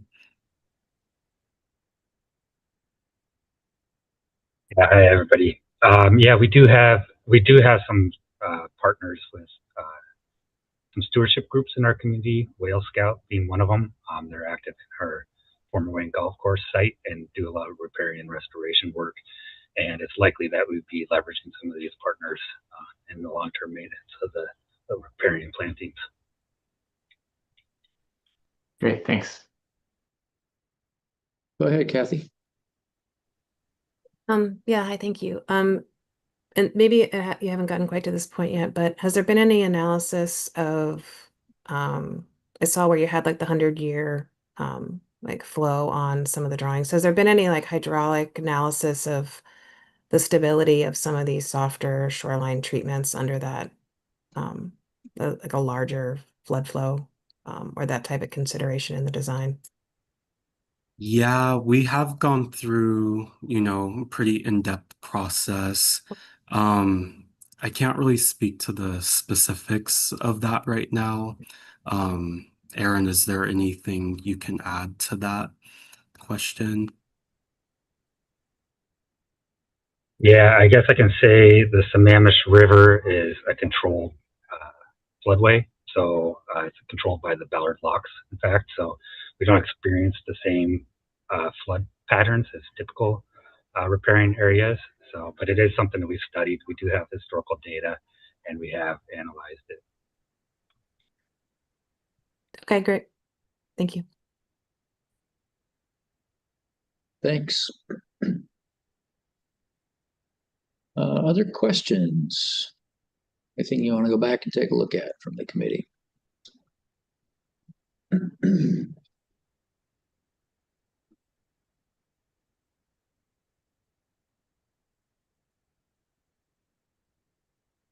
Okay, not seeing any other hands, so looks like you covered the criteria. I think we're good to go. Thank you very much for joining us, presenting. Yeah, thank you for having us. We really appreciate it. All right, have a good afternoon. You too, thank you.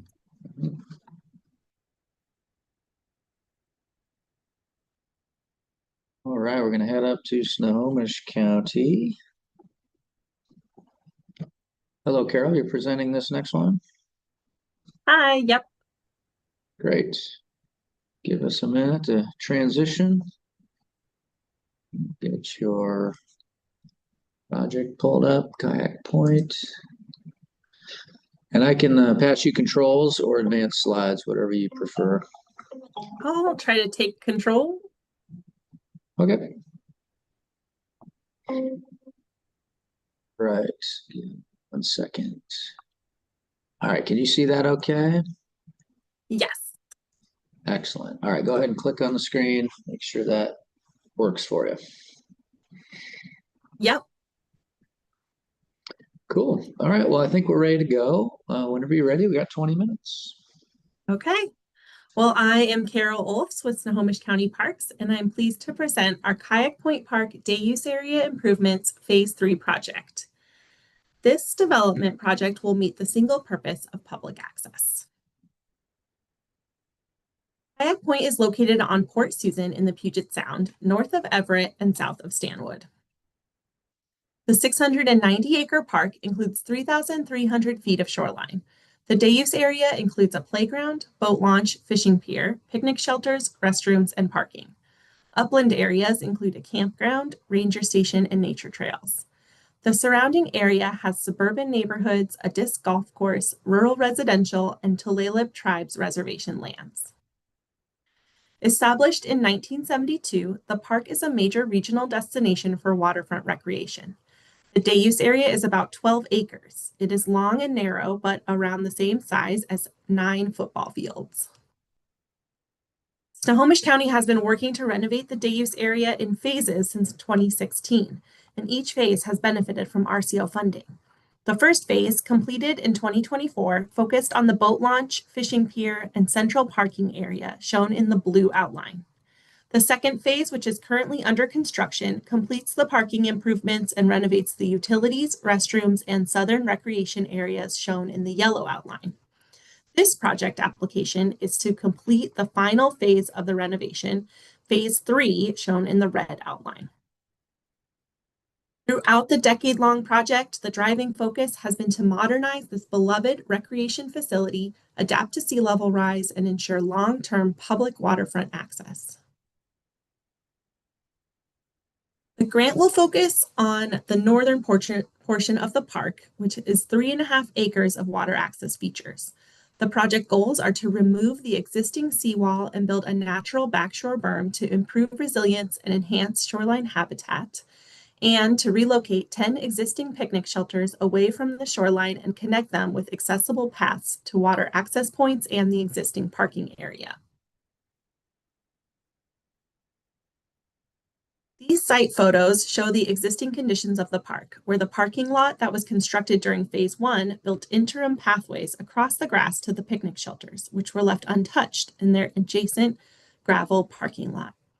Currently, there are multiple access barriers at the site that limit people's ability to get to the water and beachfront recreational areas.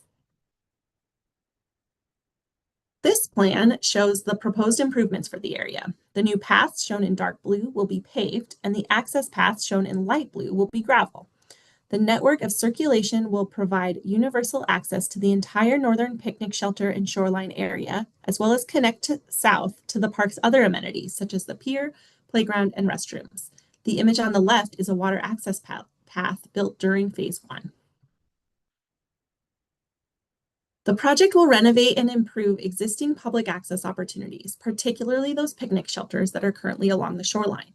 These shelters are one of the most beloved amenities at the park, and by relocating them a bit further away from the shoreline, they will be out of the active storm environment, yet still available for gathering and socializing, and even more available because they will be accessible from paved pathways. Another key feature of the project are the access paths to aquatic lands that are designed to protect the integrity of the environment. The designated access points will be installed like this image on the left from phase 1 and replace what is currently existing, shown on the right, where shelters are directly on the beach edge. The enhanced backshore berm will be planted with shoreline vegetation and protected with wood fencing while the plantings establish. These formalized paths will allow for access while also protecting the shoreline habitat.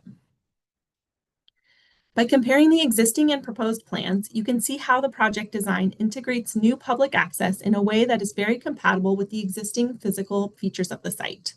The site is well suited for the intended public access opportunities, which allow the picnic shelters that the public loves to remain, but relocates them to accommodate shoreline habitat improvements and sea level rise protection. The shelter relocation also spaces them out in a way that allows for a paved pathway between each amenity. The proposed condition adds significant environmental and universal access benefits that are compatible with aquatic land enhancement and public access goals. The project will also renovate the existing water trail campsites that are located on the north end of the day use area. These campsites are important for kayakers and non-motorized boaters because Kayak Point Park is a point on the Cascadia Marine Trail, which is a national recreation trail and designated one of only 16 national Millennium Trails by the federal government in 1999. The Cascadia Marine Trail goes from Olympia to the Canadian border, tracing early Native American trade routes in the Puget Sound region. The project will increase public awareness of aquatic lands as a finite natural resource with interpretive signage shown in its draft form here. The county worked with Tulalip tribes to draft a series of signs that will be installed along the backshore walking path throughout the park. The signs emphasize cultural heritage and the responsibility we all have for stewardship at marine environments like Kayak Point. The project also promotes the value of aquatic lands by ensuring easy public access to the beach and shoreline.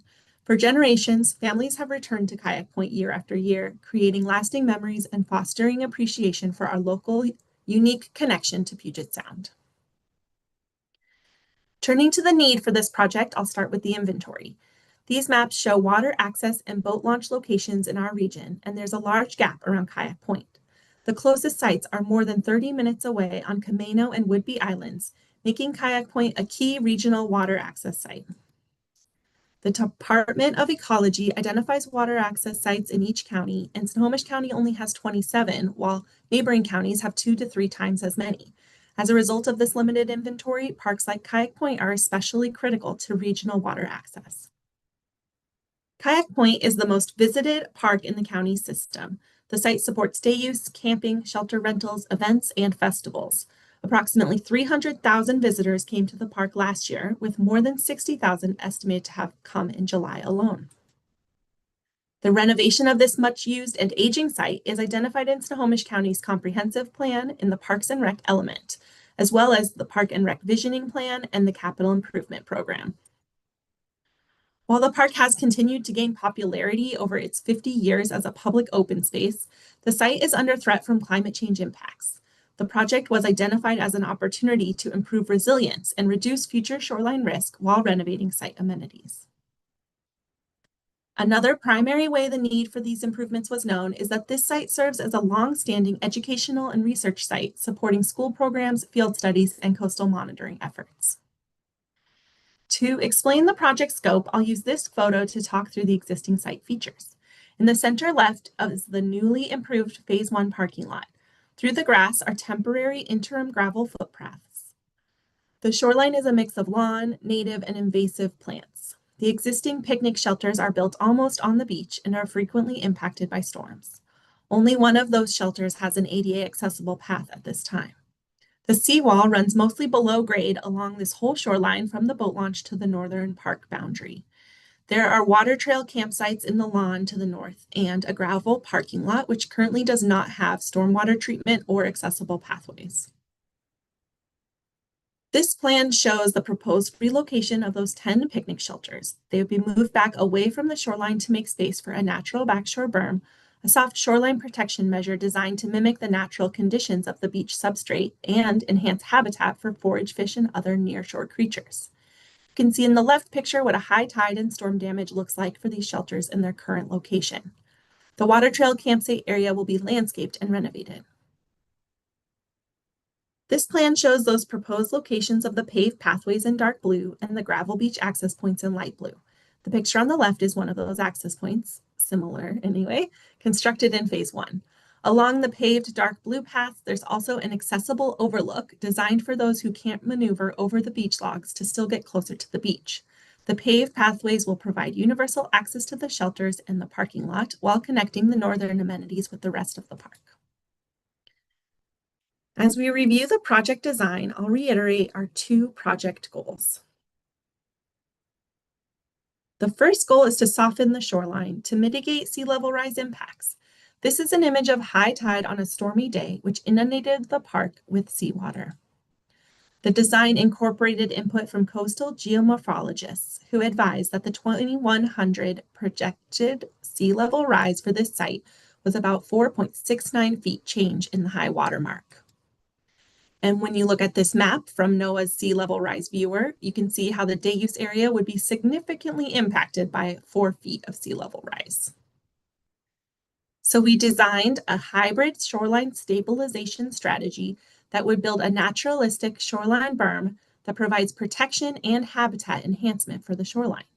These cross sections show how the berm's 5 feet of added elevation at a 7-to-1 slope necessitates a wide footprint for natural shoreline plantings. As a result, the recreation amenities move back into the site, providing balance between recreation and environmental processes. The idea of the hybrid shoreline stabilization is to build a naturalistic shoreline berm with robust plantings, which will act as an extension of the beach that will work with the tides rather than fighting against them. In the picture to the left is the current condition of mown grasses and a steep grade between the new parking lot and the picnic shelters right down on the beach. The image on the right is a portion of the backshore berm built in phase 1, with berm plantings and shade trees that will grow over time. Here is a sample of the planting design for the shoreline berm, which includes upland coastal trees, shrubs, ground covers, and grasses, and a coastal restoration seed mix for the lower berm elevations, and a meadow restoration seed mix for the higher berm elevations. Here's also a recent image of the area of the berm that was built in phase 1 in 2023. After 3 winter seasons, we can see how the berm has been holding up and have identified some ways that the design for phase 3 can be modified to last a little longer. The berm does have a maintenance and monitoring plan in place, which includes regular beach observations to guide decisions as to when renourishment of the berm may be needed. While the shoreline berm will be installed upland of the ordinary high water mark, the site does have an existing below-grade seawall along the entire northern portion of the park. Because the site will be protected by the new backshore berm, the beach has a pattern of accretion, and the project will remove this existing seawall. So removing this 800-foot-long portion of seawall will provide an opportunity for the beach sediments to move naturally along the shoreline instead of being inhibited by hard armoring. During phase 1 construction, we removed a small portion of the wall when we installed the boat launch, and it was a much simpler process than we had anticipated. So that provided a very good idea for the cost and restoration considerations needed for phase 3. The backshore berm will be planted and protected from pedestrians as shown in this image from phase 1. The second project goal is to create accessible and appropriate recreation opportunities. The plan shows the 10 relocated picnic shelters, new fire pits, walking paths, and the overlook. And here's another image of those existing picnic shelters and just how close to the active beach they are. The design will reuse existing metal roofs and posts, but put them on new foundations. The proposed pathways will connect to the existing parking lot by providing the paved features that connect to the park amenities. Just a quick note to say that because of the high groundwater table at this site, permeable surfacing and infiltration were not feasible options for stormwater treatment here. So the project utilizes other options such as storm filter, cartridge, catch basins, bioswale drainage ditches, and filter strips. The viewpoint is going to look like the one that's currently being built in phase 2, which is scheduled to be completed this fall. And here's another image of the designated water access points. The phase 3 northern area has 3 of these paths proposed. These designated areas provide opportunities to get down to the beach while protecting the new shoreline plantings until they are established, as shown here in phase 1. And lastly, I want to mention again that those water trail campsites that already exist here will be renovated with landscaping and access to park amenities. These campsites are important for kayakers and non-motorized boaters because of Kayak Point's location in the center of the Cascadia Marine Trail, which has the tagline "From the capital to Canada." The project budget was informed by 2 previous phases of construction bid tabs and schedules of values. The previous projects have allowed us to ensure we have realistic expectations for what would be needed to construct the northern and final portion of this project. The primary costs are the grading and the site fill, the shoreline berm, the picnic shelter reconstruction, and the pedestrian paving. Because the project is fully designed and construction ready, we believe it could be constructed in the winter of 2027-28 and be open for the following summer season. The project's public outreach process began in 2015 and continued through 2019 with ongoing stakeholder engagement. Because the project has been partially constructed, we've benefited from ongoing community involvement whenever local newspapers write up an article or our regional partners post about the project to their networks.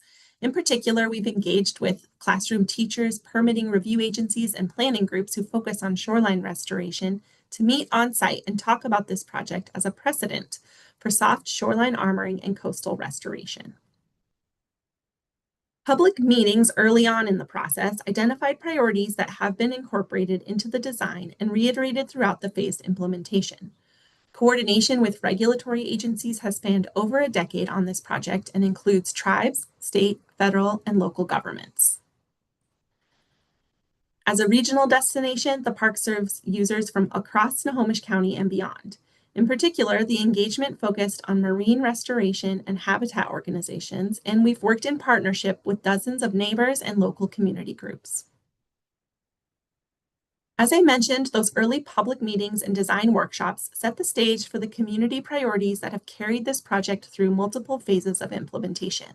This idea map shows many Phase 3 scope items that were highlighted during early outreach, including picnicking, socializing, walking, habitat, storm damage, and addressing the bulkhead. The community vision emphasized core values for this park's renovation to focus on waterfront recreation, Puget Sound health and sustainability, an accessible, pedestrian-friendly design, and diverse facilities for boating, picnicking, playing, fishing, and walking. The vision was referenced by the design team throughout the long permitting process, and the project maintained community preferences while negotiating complex regulatory requirements. For example, to avoid impacts, the storm berm's toe had to shift back to begin above high tide line, which meant that the shelters had to shift as well. But we maintained all 10 shelters, knowing how much they're valued by visitors. And when the layout changes meant that we had to move them out of their alignment, we were also able to make space for the accessible path that connects the entire area. The community further influenced this project through participation in our Parks and Rec visioning plan, where they reconfirmed their highest values for water access, conservation and environmental enhancements, and leisure activities. In the context of partnerships, and with a long-standing project like this one, we are honored to continue to partner with our stakeholders and agencies while we complete the vision for this renovation. And we look forward to finishing what we set out to achieve. We promised the community and our partners that this day use area would be fully renovated, and this important Phase 3 project will allow us to complete that vision. And that concludes the presentation. So I look forward to hearing any questions. Great, thank you, Carol. Appreciate that. All right, questions.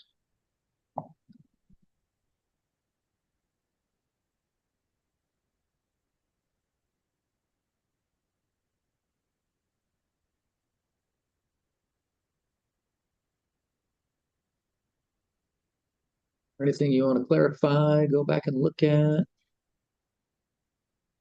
Site plan.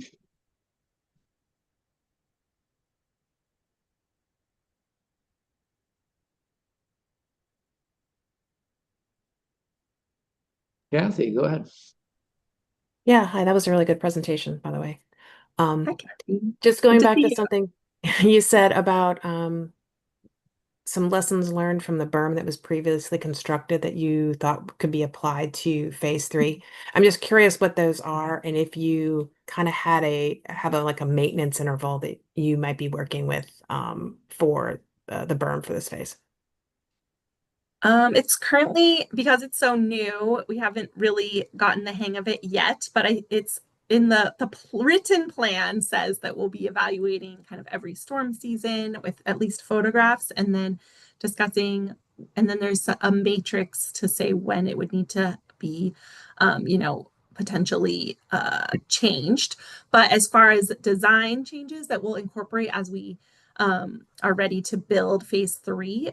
One example is during Phase 2 right now, our coastal geoengineers have suggested some changes in like the rock cobble size that goes like in the closest to the beach shore. You can kind of see where some of the erosion has already occurred by the planting. So kind of learning and building it in phases, I think, is helping us, because by the time we get to phase 3, we'll be like, okay, well, we tried this in phase 1, a little bit of a change in that cobble size in this area for phase 2.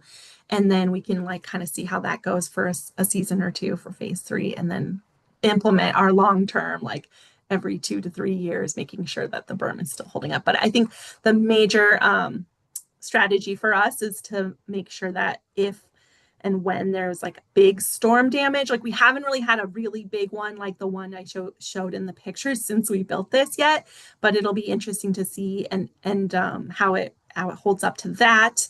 And when it does, we have these like, you know, recent design plans to reconstruct and consider any changes if we have to redo anything. Okay, thanks very much.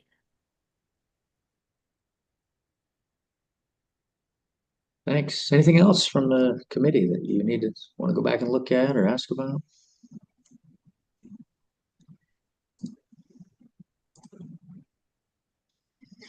Okay, well, seeing none, I know you covered all the criteria, so thank you. All right, thanks so much. All right, have a great afternoon. You too.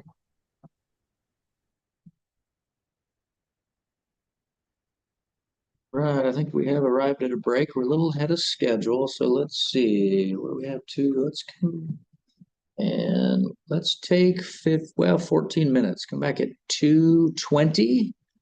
Does that work for folks? Then we'll carry on. We've asked the remaining presenters to come a little early because we're running ahead of schedule pretty consistently. So come on back at 2:20 and we'll continue on.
Alrighty, welcome back, folks. Wrong way.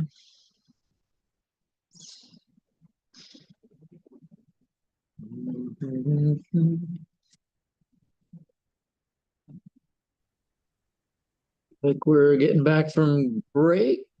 I think I saw Chris here from Okanagan, right? Yeah, Chris Johnson. Hello. I am here. Good afternoon. Welcome. All right, Legion Park access improvements. Pull this up for you.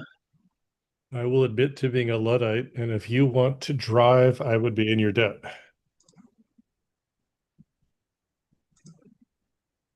Can you see that okay? I can see it, yes.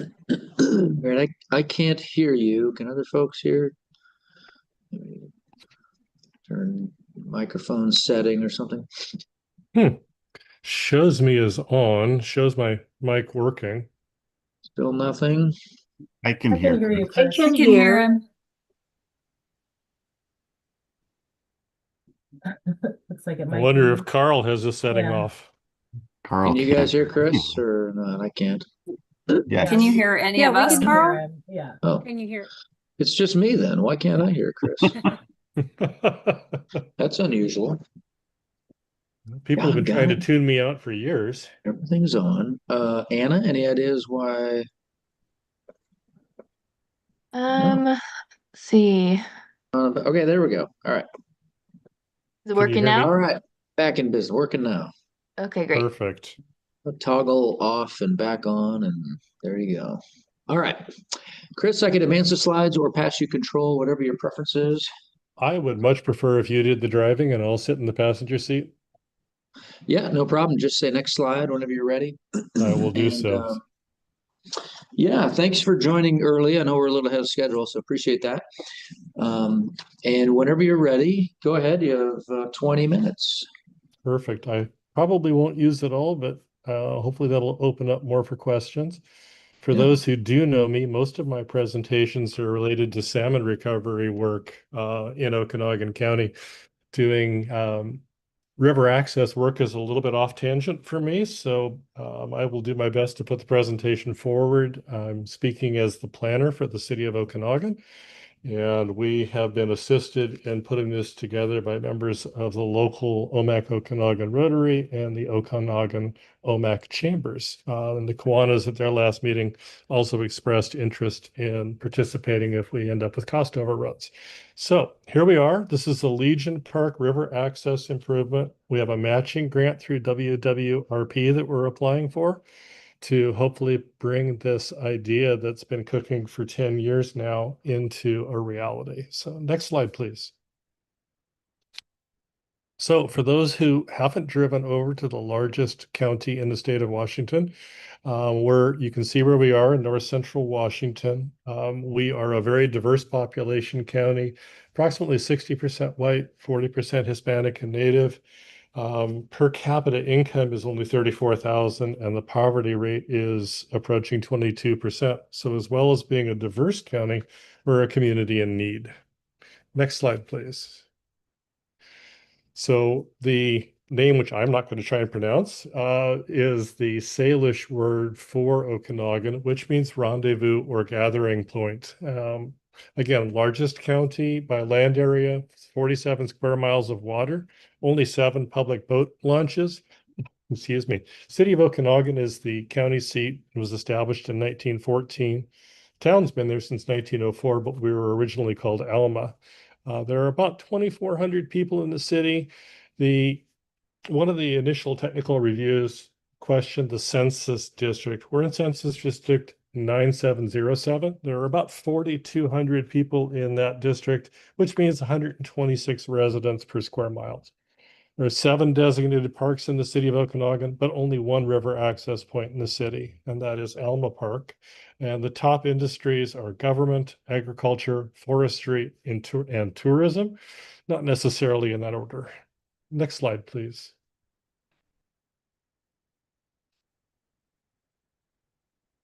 And thank you for circling the city. So the city of Okanagan is a small town. We were the last reliable steamboat stop um, at the time of incorporation and before. The steamboats went out about the time the railroads came in, and the access points and the availability to the river went out following the 1948 and 1972 catastrophic floods when rock riprap was imported and river access was largely lost. This project looks to restore some of that lost access. Next slide, please. So the project location is the Central Legion Park. It's right along alternate highway 215, which runs through the main street in Okanagan, also known as Second Avenue. Highly visible from the road that connects Okanagan to Omak. And even though the river is right next to it, it is not either highly visible or accessible. But it's a great gathering place. We have our farmers market there, museum is there, Legion Hall, gazebo, camping, bathroom facilities, and ample parking both at the park and over at the adjacent public utility district offices. Next slide, please. So, as I was saying, a quarter mile of the Okanagan River officially flows past Legion Park. You can see from the shot, there's very little visual connection.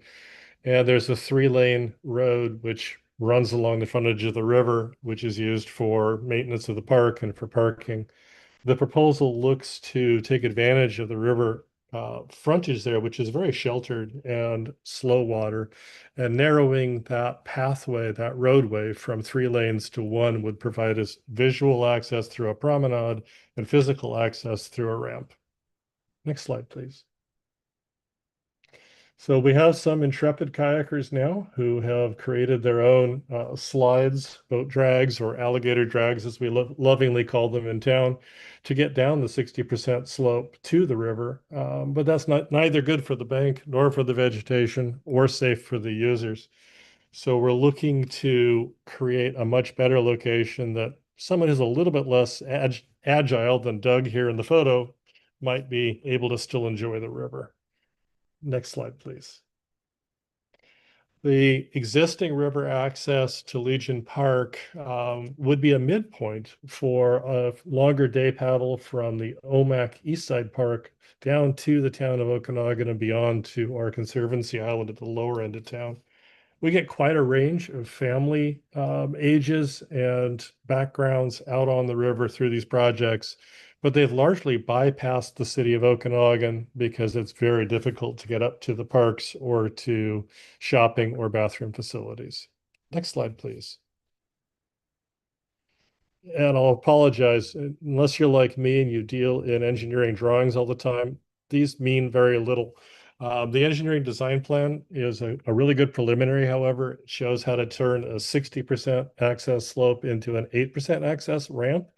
And it shows the 20-foot drop between the existing road and the bed of the Okanagan River. We'll go to the next slide for something a little bit better and easier to understand.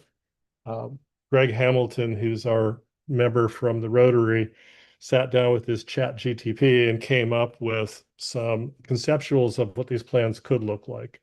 So you've got a long 250-foot ramp, which would run parallel to the riverbank to provide that sloping access. We could also do some additional modifications to create some waypoints on that 8% slide to make it a little easier for ADA access. But this shows what the park would look like if you took out the 3-lane road along the riverfront and created a walking promenade and some better shade trees. So it's a pretty exciting change in look for the park. Next slide, please.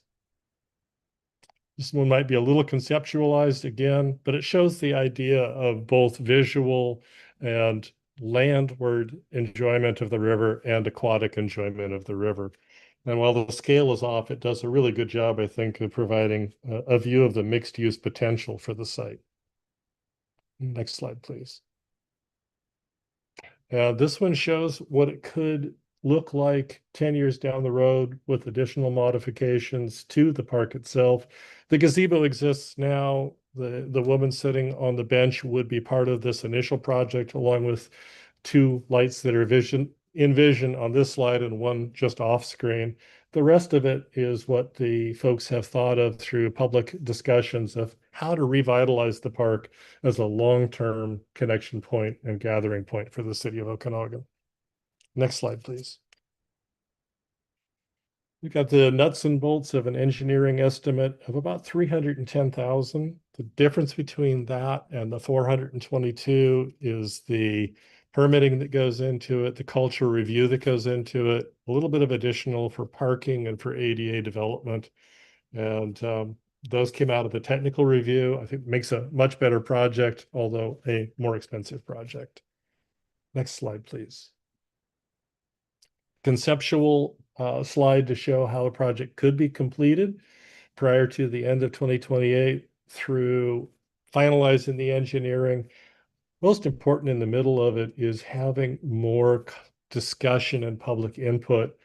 Once the idea of this moves beyond the drawing page, if we were to be afforded funding, the city plans to do multiple outreaches at the park to try and up the numbers that have had involvement in the project up beyond that core group of 25 to 30 individuals. Next slide, please. The community support has really been exciting to watch grow. The Flash Float article was actually from 2016. And over the next 10 years, as we've talked through our comprehensive plans and our upgrades to the parks plan, members of the Rotary, the Chamber from both towns, and most recently the Kiwanis have come on board to provide matching funds and enthusiasm and energy into developing a plan for this park. And next slide, please. Now, this one is trying to show how this works as a day trip, starting out at the Okanagan East Side Park access, about 4.2 miles above Legion Park, down to the midpoint at our Legion Park Central location, and then down to the Woody Island Conservancy spot, another 2.5 miles downstream. Having that intermediate spot in the center part of Okanagan increases access to bathroom facilities, put-ins and takeouts to make the ride more enjoyable for people of different abilities, and an opportunity for some commercial growth around this river corridor. Next slide, please. And this one is just a fun slide. We have a lot of early historic photographs from 1904 to 1920 by Matt Sura that show how people used the community. And boating was a real big part at the beginning of the transition from Alma to Okanagan. And they built the first public swimming hole in the river and had access at multiple locations before the floods in the 40s. I like the counterplay between that and the 2016 float, which really gave a good idea of the continued use for more than 100 years of the Okanagan River, despite the obvious lack of access that you can see in that current photo with the core riprap along the shoreline. Next slide, please. This is the group at the Woody Island, Conservancy Island takeout just above that, actually at Alma Park. It's a nice meeting point for folks who can deal with the swifter water. Alma Park itself doesn't provide good non-motorized access because the way the boat ramp hits the river, it's a narrow spot in the river and it's a perpendicular ramp. So the currents are really quite strong for anybody who's not really in top physical shape, limits access. And there may be one more slide, or that may be the last one. I think that is the last one. So with that, I'd love to open up to any questions folks have, suggestions, ideas. Great, thank you, Chris. Thank you, Carl. I appreciate having a driver. Yeah, no problem. All right, any questions from the committee on this one? Or anything you need to clarify or go back, take a look at?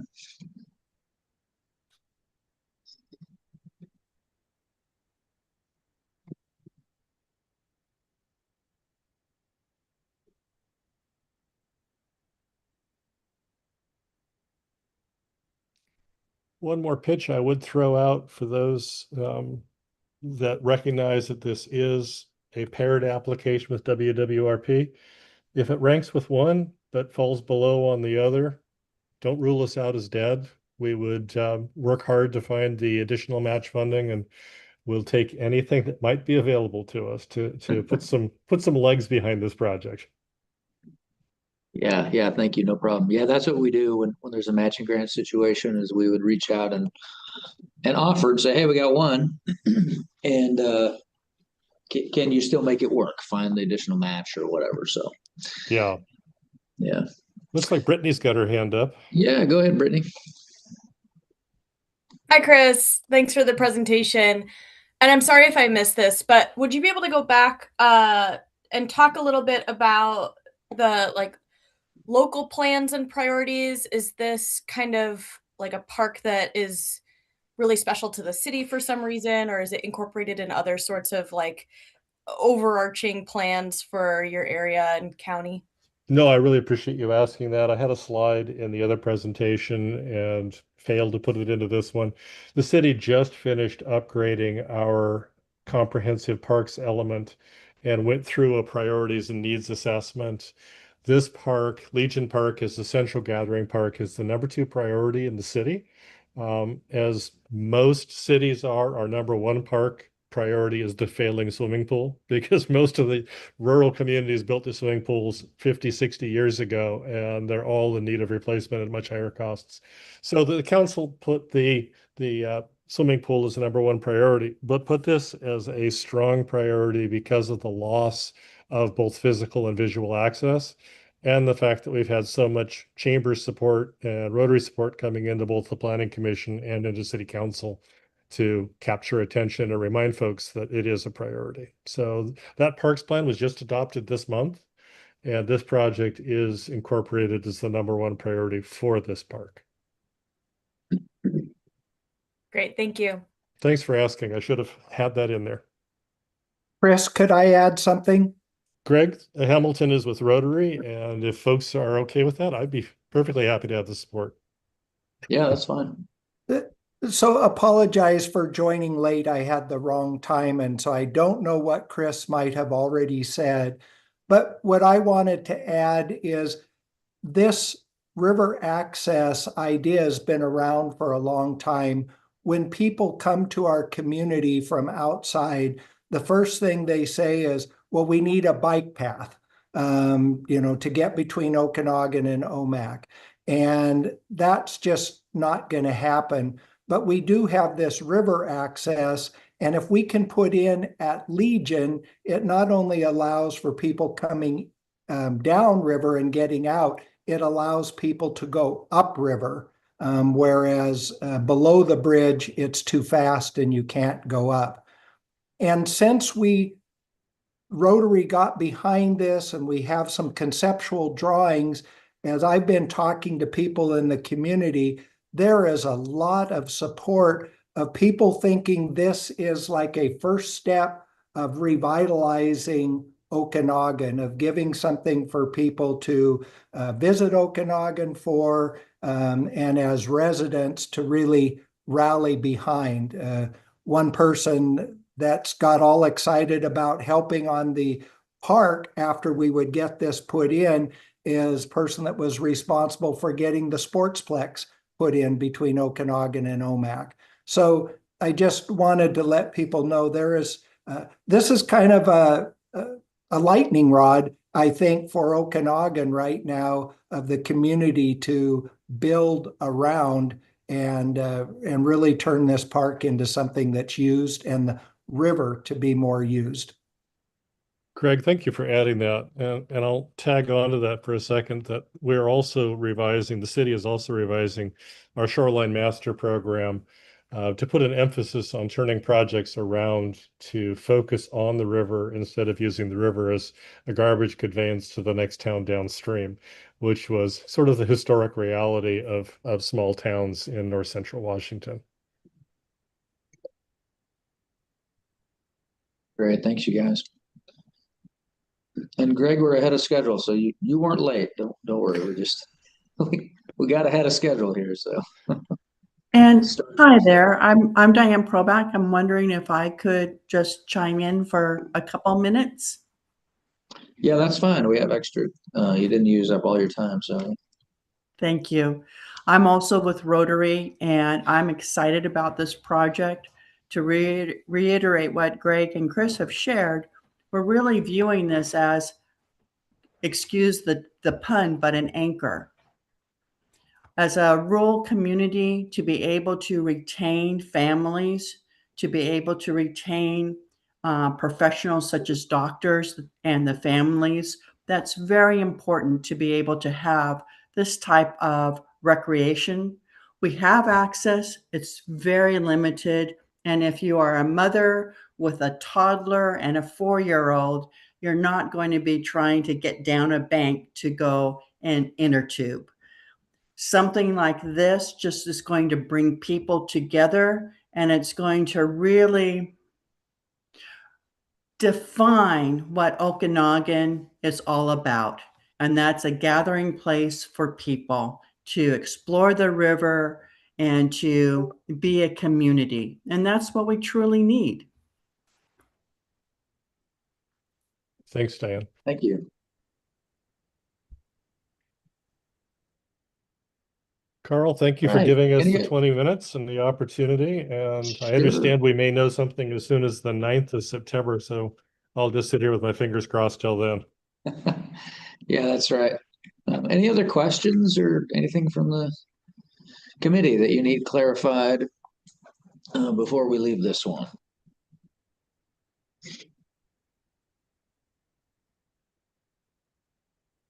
Looks like we're good to go. Thanks again to all of you. Appreciate it.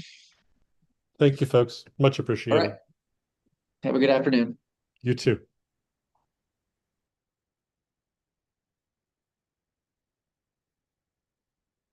All right, I think we're headed to Paulsbo next. And looks like Paulsbo's on the line. Hey, Jeff. Carl, and I have our city engineer here too, Josh Rains. Okay. Afternoon. Josh, yeah, in case we have other questions. Thanks for being here. Thanks for getting on early. I know we're running ahead. And so let me pull this up for you, and then I can Jeff, should I pass you controls Please. for slides? I've been asking, where's your background from? Mine is Lake Wenatchee.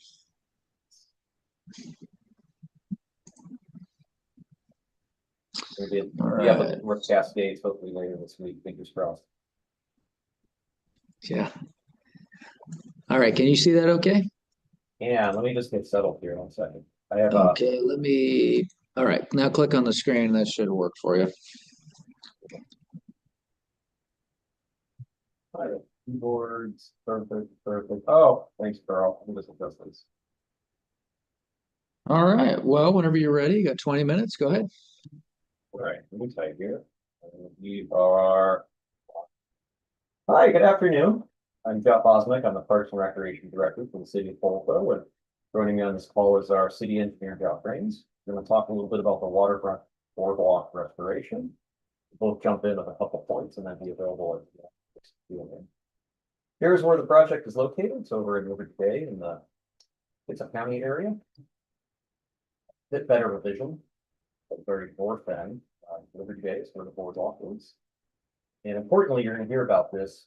The boardwalk connects two large parks with one another. American Legion Park's our oldest park in city property. And Muriel Iverson Williams Waterfront Park. You'll see some photos like this one on my screen about it. So project summary. In a nutshell, this boardwalk's been around for 15 years. It was put together in 1970s, big giant community project. It connects two of our major hubs and makes a waterfront recreational path that is well used. And when I say well used, 142,000 people use this every year. That's impressive because Polsbo is a town of 13,000 people. And we're going to dive right into why this matters with public access. So this boardwalk, this is the starting point from downtown's Park Muriel Iverson Williams Park. It provides the only urban access to the waterfront. And we'll talk about some other access points, but really this is the only access point for the community and allows people to engage with the water and the aquatic lands and why they should care about their aquatic lands. Again, it's a renovation. It's 50 years old, things age. We need to make sure that this is going to last for some time in the future to make sure we have maintained public access. So folks can go out there either on the boardwalk or actually down to the shoreline. And what's great about going down to the shoreline is you can. And so this is what we do. We have environmental and educational programs. We do these things with beach naturalists and different schools and parks and rec programs. We're also going to be doing environmental benefits, such as replacing the decking. And not only is that beneficial for structural, but with grading and to allow a lot more light penetration, that'll help forage fish and habitat beneath. Previous slide, you saw a little bit of what that boardwalk looked like. And it is well loved and well used. So not only is tideland, but birding, fishing, and environmental ed, but also some swimming. It's not the local swimming hole, but some people do. And it, more importantly, it connects people. That 142,000 of the Washingtonians who come to Poulsbo, it connects them to the aquatic lands. And this is fun. So I had fun. So after the technical review, I went out there and took some more photos. So look at that white arrow. There's this little couple that's sitting on a rock, taking a photo where that bald eagle is. And this is a cell phone, which is incredible. But these are the interactions that happen every single day, where you have folks who may not know or have access points. And this boardwalk for 15 years has been providing this. It directly advances the intent of the Shoreline Management Act by enhancing and providing access for water-based oriented recreation and really environmental programs and the stewardship. Now, you heard me talk about that this is the only access point downtown. So Poulsbo's centralized, right? We're 4.74 square miles, 13,000. We're building fence for the River Growth Management Act. We have two other access points, Oyster Plant and West Poulsbo, but you'll see why these aren't really comparable whatsoever. Oyster Plant has a postage stamp. It's that spiral that you see in the grass right there. And the 3 cars above it, that's it. That's it for parking. There is no other access. It's an awesome local swimming hole because kids can bike there and communities can come there. All that parking on the right-hand side is private. So while it provides access, it is very, very small. And more importantly, it's very far away from downtown. So there's really no accessibility there. And then our other is West Poulsbo, which is across Liberty Bay. It's an undeveloped park. It has no beach access whatsoever. It is, what you're seeing is this tiny termination of gravel to one parking spot. And off to the picture to the right is the house. It's all private residence right there. That's somewhere down the future. We'll look at that, but it's not an access point. So what's great about the renovation of Waterfront Boardwalk is it connects the two parks. And we'll talk about what that looks like. But this is beloved by the community. It's beloved by visitors. And it provides, it's the only way, unless you walk along the sidewalk, where people can provide a continuous trail connection. We do not use the sidewalk as a trail. We use this as part of our waterfront trail system. There we go.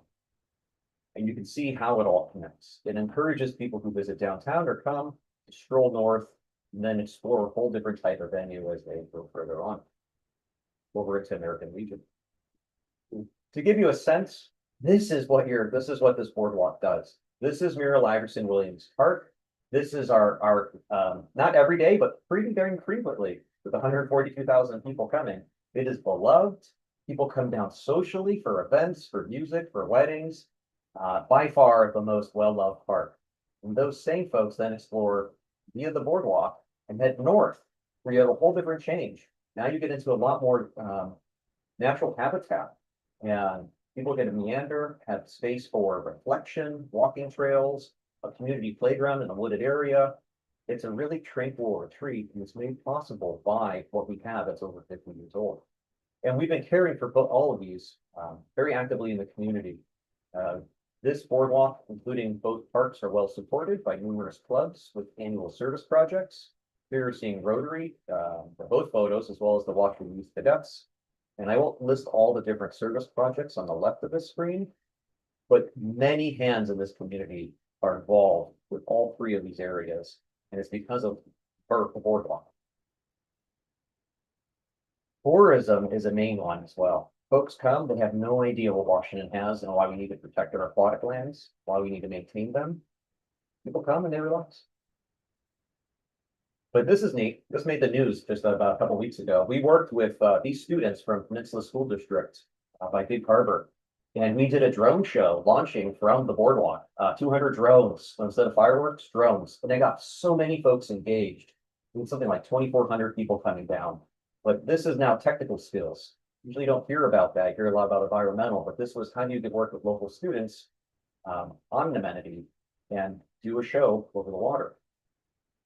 We have Vikings. We're known as Viking City, but this is a real photo. I took this when I was hanging out with my mother-in-law one evening, and the boardwalk is a centralized hub. It's a need for public access. It's been a cherished cultural and civic gathering place for many years.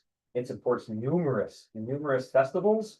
People love this, not only here, but 5Ks, runs, walks, and Vikings.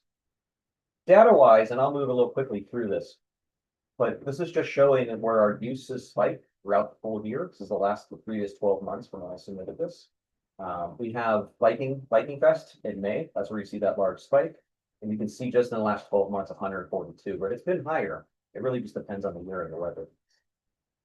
It also tells you when it's used. I'm happy to see it's very not well used at 4 a.m. for but dawn to dusk, people are out there from running to being out there. And then just around the Seattle area, around the whole Pacific Northwest, where folks have come from. This is a heat map. What's important for you to know is that this is a rare boardwalk. This is a rare access point for people that can easily get there through transit hubs. You don't need vehicles. As long as you get to downtown Polsville, you can access your aquatic lands really easily. And you can go for a nice lunch. It is the only public tide land within the core of downtown. Remember, oyster plant's too far north, and the other one's not developed at all on the other side. Most of Liberty Bay, unfortunately, is very private. Just don't have access points. This is just a letter from the Port of Polsville, the commissioners stressing the importance of this project. So talking about the project, the scope of this, it's a big boardwalk in the regards that it's 50 years old and it's 600 feet long. So I mean, for me, it's a big boardwalk, and it's old, but it provides expansive views all along, and plenty of ways to access down to the water as well. The staircase is one that has seen better days. People can come down to this, and they do come down to this. It is the only way to get from downtown down to the water that is an established point without jumping or railing or bushwhacking through the woods. We've seen better days 50 years ago. So this is some of the areas that will be repaired. We'll talk more about this. Josh will dive into the structural components of this. But the scope wise is, yes, we need to upgrade, we need to fix it. We also need to repair some erosion areas. With that said, teeing it up really nicely to our city engineer, he's going to talk a little bit about what the city of Polsville has done, working with local engineering firms to assess the condition of the boardwalk and why we're forward right now. Hey, Josh, want to take it over? Yeah, thanks, Jeff. So we have a few slides here just to highlight some of the current conditions at a more detailed zoom in picture of the condition and what we've done so far and what we've identified and some of the repair methods that we believe will help extend the life of this boardwalk for us. So we did bring in a local engineering firm to help us do a structural assessment. Being that this is a little over 50 years old, we couldn't find detailed plans for the boardwalk. So we had to bring this firm in to do a detailed survey of the structure and identify all these spots. And overall, they rated it as fair to poor, and they identified some of the priority repairs for us. So here you can just see some additional areas. Several of the piles have been inspected, or all of the piles were inspected, identified as the ones that need to be wrapped and epoxy injected. Here again, just highlighting some of the areas that have damage and will require repair. Go to the next slide. So on this one, you can see some of the measurements. And so, you know, a lot of the piles we're seeing deterioration down below 50% of the wood remaining. And so that's when it starts to get to the critical state of really needing repair before, you know, we have an emergency. We've had some closures already due to some different needs, and we've already taken action on some of the different boardwalk pieces itself. Some of the planks we had to go through and do a bunch of repairs to the planks. Also through that same assessment, we identified some immediate needs for the railing safety itself. So we went in and did some emergency strengthening of the railing. So as Jeff's kind of mentioned, it's been identified as a high priority by the city council and the community members as well. And you'll see quite a bit of talk here locally about the boardwalk. And so part of that process we would be going through to repair those piles and the decking would be this grading for the decking. Now, this creates a tremendous amount of environmental improvement for fish and habitat below the boardwalk that we don't see today, allowing that light penetration. Go ahead. So we'll see benefits to our native eelgrass beds, salmonoid improvements, our local foraging fish, restoring that nearshore habitat, and just supporting that tideland nursery areas for crabs, oysters, and clams. And I'll jump in with the oysters and clams. Liberty Bay, our tribal partners now can also forage and harvest clams in Liberty Bay. The water quality's gone significantly higher because of improvement projects like these that add over time. I think I'll jump in on this one if that's all right, Josh. Yeah, perfect. Thank you. We'll come right back to you here in a minute. So it's the only access point in the core of downtown. It sees more than 10 times the population of Hillsborough, or 13,000, sees 142,000. This is a project that we're really excited for. It provides a critical link between two major parks. Both parks serve different purposes. There is no other replacement option for this boardwalk. It goes away. It's going to be incredibly hard to put a brand new boardwalk in. So, Josh, I'm just going to go through this part. So again, what Josh was mentioning is to repair these pilings. So that's putting epoxy in, wrapping them, extending the life of 20 plus years for this for decay, and fixing the railings, fixing the decking, changing things up, changing the hardware, the anchoring, improving the beach access at the south end where you saw those stairs that went down earlier on in the slide, and really emphasizing the accessibility so every single community member has a chance to access their tidelands on the boardwalk, or if they decide they'd like to go down to the boardwalk down there, you know. And this is, I think I jumped ahead of the gun, but it talks about how we're going to be encapsulating those pilings. This is not removing everything. This is actually taking a very affordable long option that Josh can talk a little bit more about, but it's very cost effective for us and provides extending the useful life and the environmental benefits of doing so, making sure folks can still access this. So with that said, I'm going to hand this part over back to Josh, because we're going to talk about why we are renovating it, not doing a full solid replacement. Josh. Yeah. So as Jeff was mentioning, with the extensive repairs, we would be looking at doing our design and permitting, and starting right now. We're already in talks with the consultant, and then going through that design and permitting phase this year and next year, anticipating construction in 28 and 29. And so just jumping back and talking a little bit about the renovation costs compared to a full replacement. In our initial assessment, we did look at that with our consultant. We're looking at a construction cost for full replacement of roughly $7 million to $12.5 million, and the design cost upwards of $1 million for that full replacement. Going the renovation route and doing these repairs, we're looking at a design cost up to about $250,000, and our construction costs somewhere between 1.4 million and 2.5 million. Of course, that'll depend as we get further into it and the environmental permitting requirements that come along with that option. These repairs that we have currently proposed to us by the consultant are expected to extend the life of the boardwalk by 20 years. Typically, a full replacement design would be a 50-year design life. So at this time, just given the overall costs of the project, for a full replacement, it's just really not financially feasible. Also, additionally, we don't really know the extent that would be required for environmental permitting or mitigation should we pursue the full replacement option, and we have strong support for moving forward with the repair option. Perfect. And speaking of that, thank you, Josh. Speaking of that strong support, so we met with Representative Greg Nance and Representative Paris Simmons. We approached the legislature. They secured funding of $257,000 that will help towards this project. City Council's also put money aside.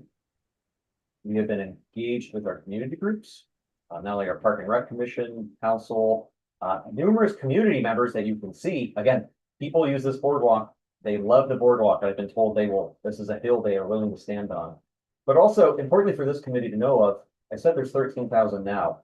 Poulsbo is going to grow by another 5,600 residents by 2044, so up to 18,000, almost 19,000 to be planned for. And with this being main and sole urban access point, the other spot being 3 parking stalls and the other one having 1, which is no shore access, we can't lose our aquatic lands. That's why it's so important to us.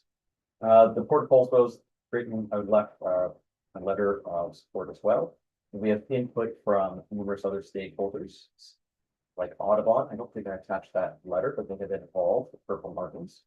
So there's birding viewpoints, there's environmental, educational signage we can put in. We can plan on doing so, cultural signage so folks can go on their own pace. And then why people need to care about the watershed.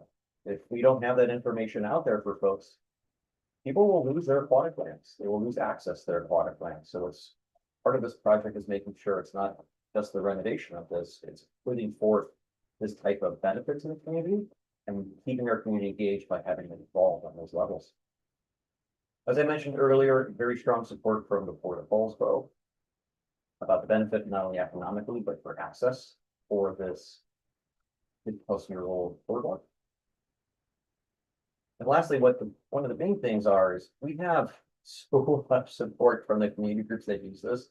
The Sons of Norway, the Vikings, all the recreational runs and walks, the pets walk, things that go down, the drone show that we just put on that had something like 1,500, 1,800 people. I forgot how many were there, but that was launched because of this. People come down to the waterfront.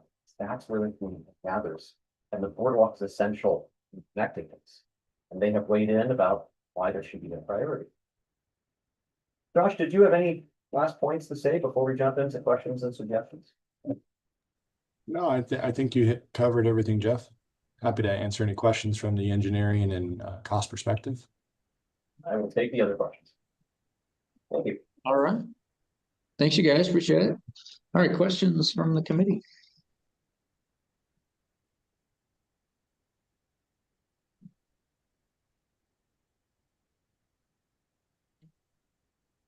Chris, go ahead. Thank you. Good job, guys. Question, stair, I think I saw stair replacement. Is there just one set of stairs that accesses the beach from the boardwalk, or is there more than one? So we have stairs. You want to answer that, Josh? Yeah, so the stairs that Jeff highlighted here in the pictures are directly attached to the boardwalk. There are stairs at the opposite end of the boardwalk that we would look at adding to this project because unfortunately we don't have a picture of it in here, but they're concrete stairs that are directly adjacent to the end of the boardwalk. However, there's been some erosion related to those stairs. So we're looking at how to incorporate that into this project and do some restoration for beach access at that location as well. And to add that, Chris, to add to Josh, those stairs which aren't, so if you like right to the left of these danger signs for the clams, that's where that one was. So it's, you have one that's built into the boardwalk that we saw at the north end. Sorry, I had it wrong. North end, and this is at the south end. That Josh was answering. Great. So the plan, potentially it would be maintaining the 2 sets of stairs that are there now. That's correct. Yep. Okay. Okay. All right. Thanks. Thank you. Go ahead, Brittany. Hi, thanks for the presentation. I'm curious to hear more about the piling repair versus replacement. We deal with a lot of these as DNR and have noticed that sometimes the length of time of the repair is overstated. And so I'm curious to know if you have a plan in place to kind of slowly replace the pilings as they eventually fail, so that we're not looking at like a $20 million project in 10 to 15 years. Yeah, no, that's a great question.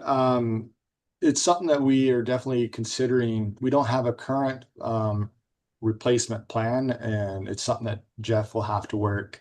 We've talked about working into a continual budget going forward. However, based on the input from the consultant with the repairs that we've received this far, and given the condition of them, they believe that, you know, with epoxy injections that they can bring these and restore them to a relatively good lifespan. And so that's what we're hopeful for. But going forward, yes, in order to maintain the vitality of the boardwalk, it's something that we'll have to consistently monitor. I can add a bit more. Brittany, that's a fabulous question. What Josh says, yes, we had the consultant look at this. We had another structural engineer came out as well. But we're starting to look at 20 and 30-year CIPs. When do playgrounds need to be replaced? They're not all due at once, is my example right now. But that way we know when these need to be, so council knows, so we can line up funding over time. But first we got to get to, we can't lose access for this. And if we have 20 years to start planning that out and start budgeting for it, then we'll be in a very good spot, especially because that just allows us the capacity to do so. But it is on the horizon and is in our work plan once we get through this. Great, thank you.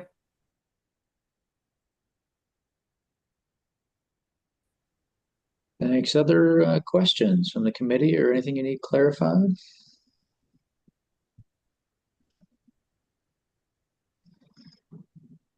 All right, looks like we might be good to go. Thanks, you guys. Appreciate you joining us, sharing the project. Thank you for your time. Thank you, everybody. Appreciate you all being here. All right. See ya. Okay, we have another break.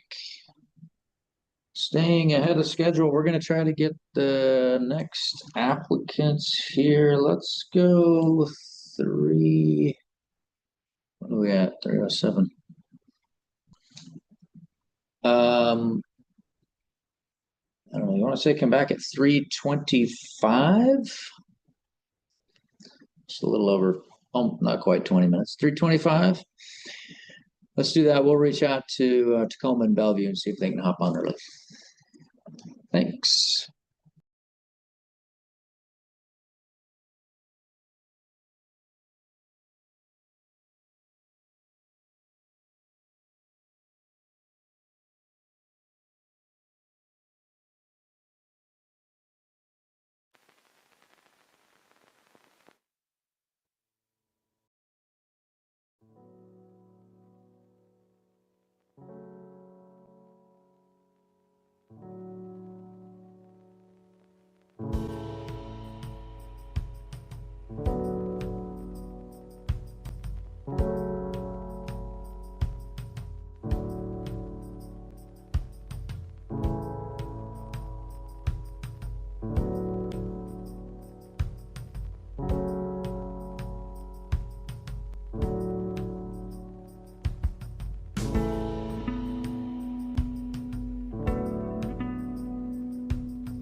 Carl, if you want to refresh the page, I have the new time on there. Okay, sweet. Thank you.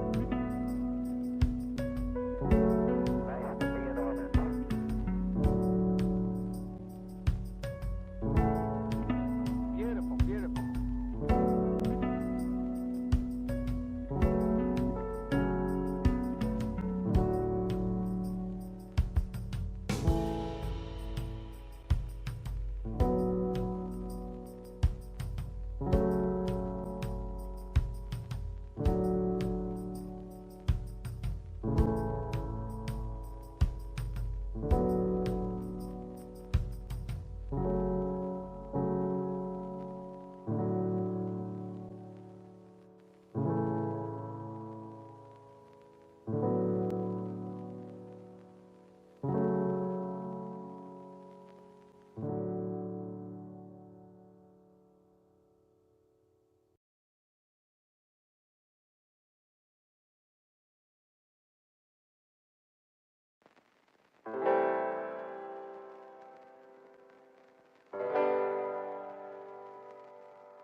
And we're back.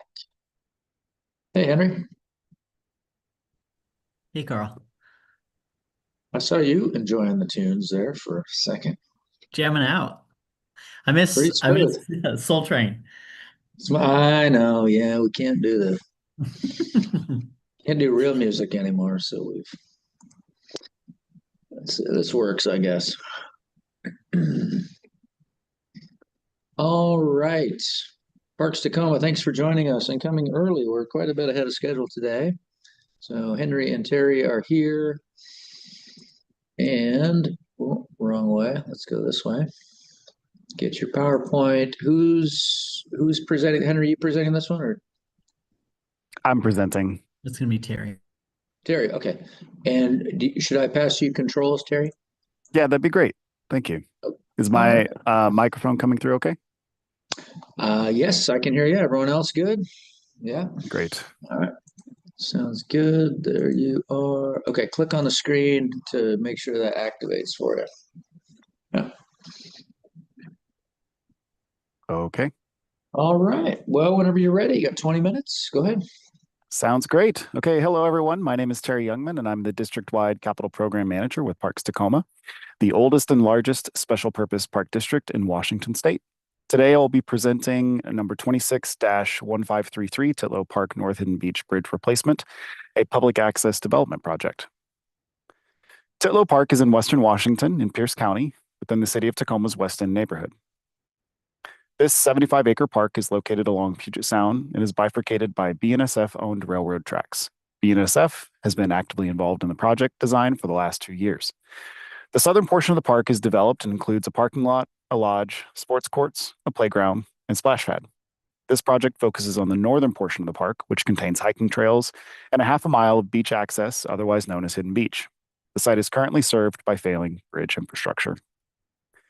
If funded, this project would demolish the failing 86-year-old bridge and construct a new prefabricated steel frame bridge connecting to North Hidden Beach, supporting public safety, accessibility, and non-motorized water-based activities like beachcombing, fishing, and kayaking.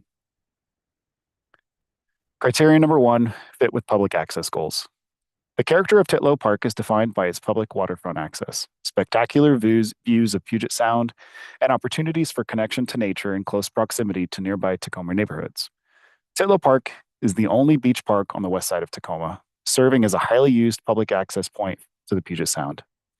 The existing bridge has exceeded its useful life, has been downgraded to pedestrian-only access, and is at risk of permanent closure due to structural failure. With RCO funding, it would be demolished and replaced with a new structure within the perpetual BNSF easement. The new bridge would also create 3 viewpoints for resting and enjoying waterfront views. The bridge is designed to minimize impacts on shoreline buffers and critical areas. Directly adjacent to Titlow Park and within 1,000 feet of the waterfront is a large senior assisted living and memory care facility. These residents in particular will benefit from the improved accessibility and will have a direct connection to the waterfront. By addressing the park's primary infrastructure limitation, this project will enable Parks Tacoma to finally realize the Titlow Park master plan and advance long-term improvements for the site. To increase public awareness of aquatic lands as protected natural resources with an irreplaceable public heritage, this project also includes opportunities for public art integration through the 1% for Art program, and Parks Tacoma has started some conversations with the Puyallup Tribal Language Program about incorporating tribal language at this site. Collectively, these investments will preserve and enhance public access to Puget Sound while supporting cultural interpretation, ecological protection, and long-term community use. The project has several environmental benefits, including removal of the creosote timber bridge and replacing it with durable steel. The new bridge is designed for pedestrian and emergency maintenance vehicles, keeping regular vehicular traffic away from the waterfront, thereby reducing runoff and microplastic pollution. The project will add native shoreline vegetation and tree cover. There are also several economic benefits, including supporting tourism and economic activity. The useful life of the steel bridge is 50+ years. The age of the current bridge creates a significant operational burden of inspection and repair, and replacement of the failing structure will reduce Parks Tacoma's operational costs. Elevating the bridge, which we'll talk more about later, will improve rail reliability. Criteria number 3, need for public access, local priorities. This project will improve access for waterfront activities at North Hidden Beach. The site is currently used for walking and running along the waterfront loop, beachcombing, wildlife and water viewing, fishing, and environmental educational programming. The area includes a pebble beach and features a boat launch commonly used by divers, kayakers, and scuba groups. The Parks Tacoma System and Strategic Plan, developed with extensive and citywide feedback, is our agency's foundational document outlining how it will define and achieve our mission, goals, and objectives. During its development, Tacoma residents prioritized several key areas for investment. 2 of the highest priorities focused on improving water access, specifically investments in swimming beaches and areas, canoeing, kayaking, and stand-up paddleboarding. Residents also highlighted several additional high priority needs: natural surface walking and hiking trails, free canopy coverage, and conservation and interpretive programs. This project supports each of these project priorities directly. Titlow Park plays a unique role in the Parks Tacoma system, serving both as a primary local park for the West End and as a highly used regional destination. On the left is a heat map showing where people come from when visiting the park in 2025. The bulk of park patrons come from Tacoma and surrounding municipalities, but visitors drove all the way from Edmonds, Aberdeen, Centralia, and North Bend to visit the park. In total, the park received over 262,000 unique visitors, which is greater than the population of Tacoma, traveling to the park over 664,000 times throughout the year. And this includes 141,000 visits to North Hidden Beach specifically. Completion of this project is expected to increase these numbers. On the right is a map showing Titlow's proximity to nearby parks. To the north is Opportunity Park, a neighborhood park which is cut off from the West End by Highway 16. Just south of the highway is War Memorial Park, which serves as a plaza along the Scott Pearson Trail. Further south is Sunset Terrace Park, a neighborhood park owned by the city of University Place. The nearest park is more than 1 mile away, and none of the other parks in the vicinity provide waterfront access. The North Hidden Beach Bridge is a key piece of infrastructure to activate the northern part of the park. This diagram shows Titlow Park's existing trail network. Paved pathways are shown in blue, and soft surface trails are shown in red. It also highlights the only 2 railroad crossings: the southern crossing along 6th Avenue and the northern crossing at the Failing Bridge. The North Hidden Beach Bridge is the only crossing in the northern part of the park and is a key component to loop trail continuity. The southern railroad crossing along 6th Avenue is at grade, which presents known barriers to accessibility when trains pass by. The paved path beyond it lies entirely within BNSF-controlled right-of-way and is operated via a lease agreement.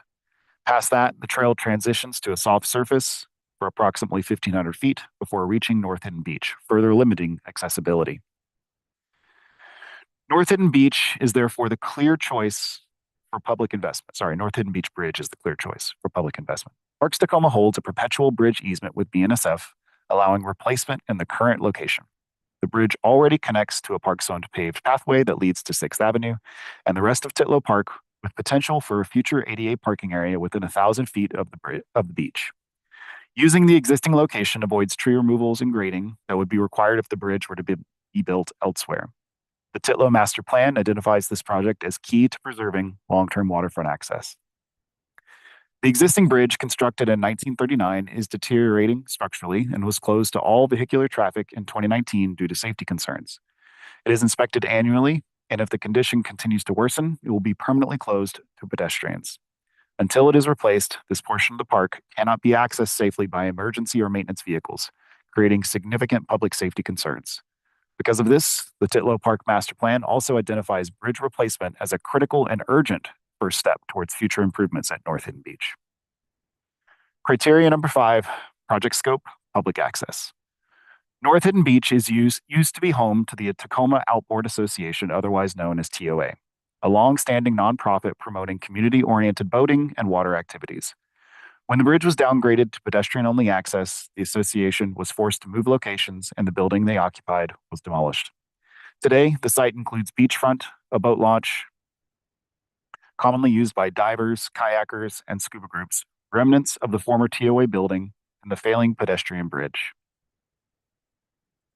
I think I hit slide. Although this project does not fully redevelop the site, reconstructing the bridge is a key step toward maintaining existing access, advancing the master plan, and ultimately supporting future redevelopment and expanded public use. The project will provide continued public water access for activities such as beachcombing, fishing, kayaking, canoeing, wildlife viewing, educational programming, picnicking, walking, running, hiking, and other forms of active and passive recreation.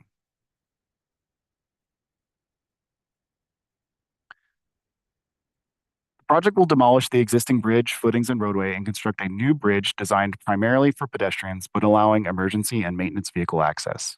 Additional improvements include an ADA accessible path, 3 viewpoints, fencing, guardrail, native plantings, and new site furnishings. The project is at 90% design. BNSF Railroad has reviewed the plans and requested only minor changes. A cultural resource survey is complete and permitting is underway. This project is shovel ready.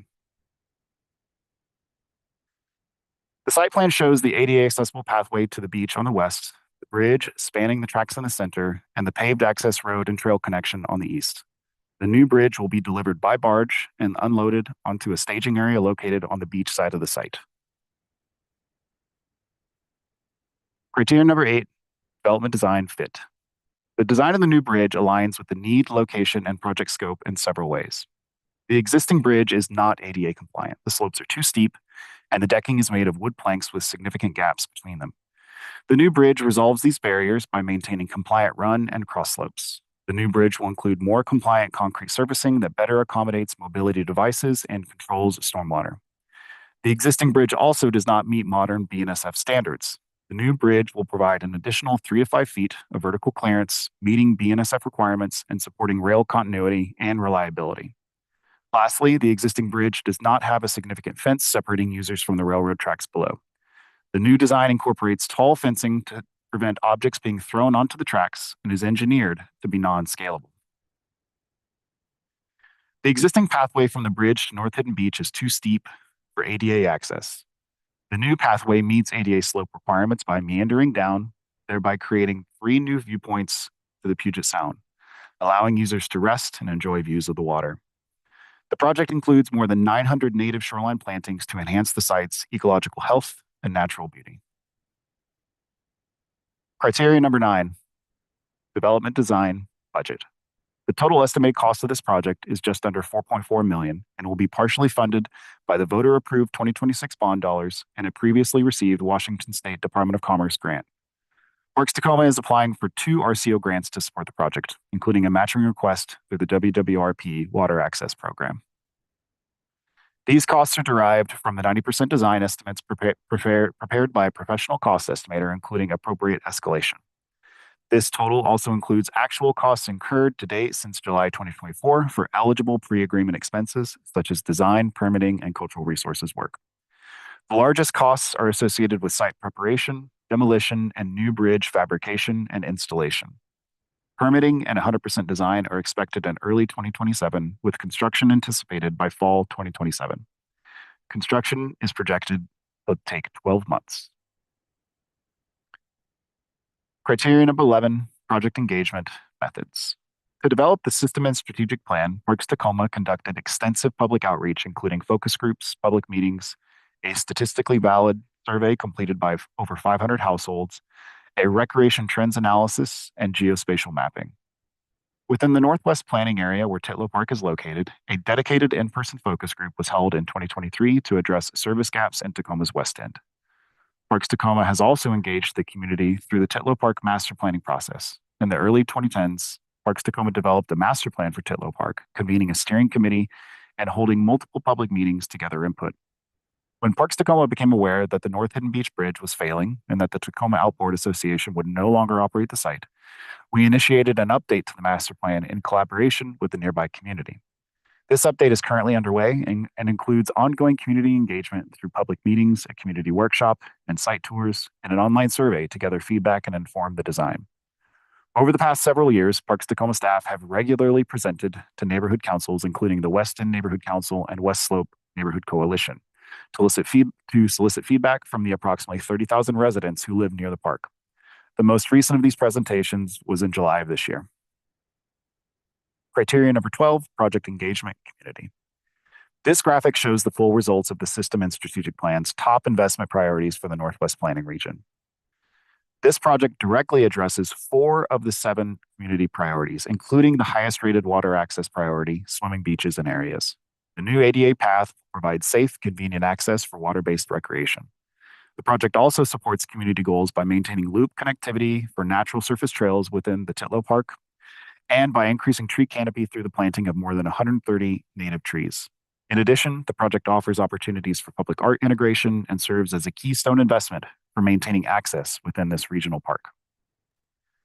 Through the Titlow Park Master Plan update process, Parks Tacoma received strong community feedback for removing vehicular access to North Hidden Beach, making this a more passive recreation experience. After reviewing 3 levels of development intensity, including an option with a parking lot, the community selected low-intensity restoration as its preferred outcome. At the same time, community members emphasized the need for emergency, maintenance, and security access. The site's secluded shoreline and sunset views encourage evening use. This has sometimes resulted in nuisance activity, including vandalism and unauthorized fires. Ensuring that the new bridge is rated for fire engine access and security patrols is therefore essential. Criteria number 13, project engagement, partnerships. This project features strong interagency and community partnerships. BNSF has coordinated closely on design, providing guidance and approval throughout the process. The bridge supports programming partners, including the Tiptoe Through the Tide Pools program, which is a free low-tide guided exploration led by naturalists from Point Defiance Zoo and Aquarium and the Tacoma Nature Center. It also hosts harbor wild watch events and citizen science. North Hidden Beach is also well suited for building connections with dive clubs like Tacoma Scuba, which uses the existing boat launch, kayaking and canoeing groups, nature and bird watching organizations like the Puget Sound Seabird Survey, and other outdoor recreation partners. Parks Tacoma has also begun discussions with the Puyallup Tribal Language Program regarding tribal language and interpretation on our signage. The project will also participate in the 1% for Art program. Together, these partnerships illustrate the broad collaboration and community pride supporting this important project. And finally, this project has received letters of support from Pierce County Council, the Tacoma Parks Foundation, Tacoma City Council, the Mayor's Office, and the West End Neighborhood Council. And with that, I thank you for your time and careful consideration of this public access development project, and I'm happy to answer any questions that you may have. Great, thank you, Terry. Appreciate that. All right, questions from the committee?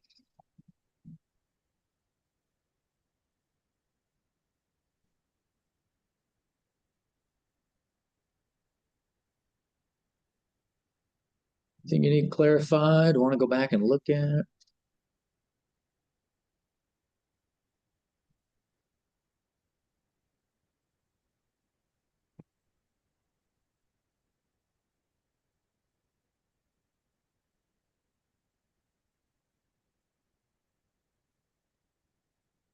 You're letting me off easy. I'll ask a quick clarifying question, and apologies if you covered this already. In your Sure. design, does the bridge have like a separated walking area for pedestrians or cyclists or anything like that, or is it everyone would cross in the same area? Yeah, everyone would cross on the same space. We've designed it to shared use pathway width standards. So the bridge is going to be a 14-foot width through this span, which is going to provide sufficient space for people to linger. Obviously, looking at trains as they pass by is a nice feature, but for pedestrians and cyclists to pass one another. So we feel that we've designed it to the appropriate width to allow for traffic to move freely without congestion.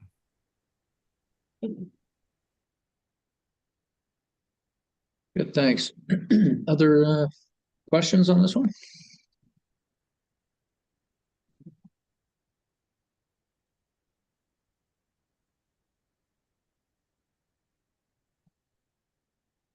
All right, I think you covered all the criteria.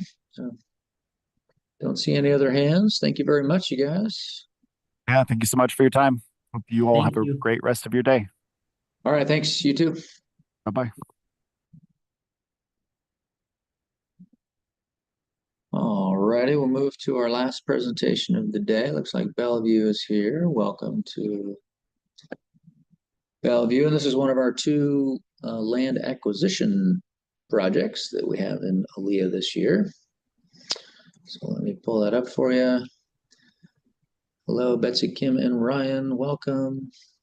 Thank you. Who's going to be presenting this one? You can give me control, Carl. Betsy and Ryan will present, but I'll control the slide for them. Okay, great. I'll pass you control. There you are. Go ahead and click on the screen and make sure that's working okay.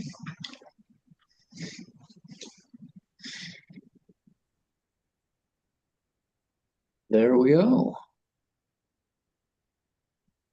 All right. Well, whenever you guys are ready, go ahead. You have 20 minutes. Wonderful. Well, thank you all for the opportunity to present today, the last presentation of the day. We're really pleased to be here to share our project, which is a Lake Sammamish Acquisition Edition. My name is Betsy Anderson, and I'm with Bellevue Parks and Community Services. And as Kim noted, I'm joined by Kim Bowie and Ryan Walker today. This slide illustrates Bellevue's location in central Puget Sound and East King County. The project site is on the west side of Lake Sammamish. While Bellevue lies between two lakes, there is no public park on the city's shoreline with Lake Sammamish. Here's a closer view illustrating how the city's phased property acquisition is laying the groundwork for Bellevue's first park on the lake, which will connect the existing Weona Park and Lake-to-Lake Trail just to the west to the shoreline. The parcels in green have been acquired in phases over the past 30 years. This acquisition project is focused on the two project work sites in red. These parcels are adjacent to city-owned properties, and they're just south of a property acquired using RCO funding from the 2020 WWRP Water Access Grant Program. The parcels in yellow will be acquired in the near future with other funding. In fact, since our technical review presentation in May, the option agreement for the yellow properties in the middle of the site has been executed, and that acquisition will occur before the end of this year. This situation illustrates how dynamic these acquisition opportunities are along the lake, and how quickly acquisition has accelerated in recent years. The city became aware of the 1808 parcel at the very south end of the site quite recently and is working to acquire it before it's sold to another private landowner. As the map illustrates, acquisition of the parcels in red will represent the culmination of the city's decades-long effort to acquire property for a park on Lake Sammamish.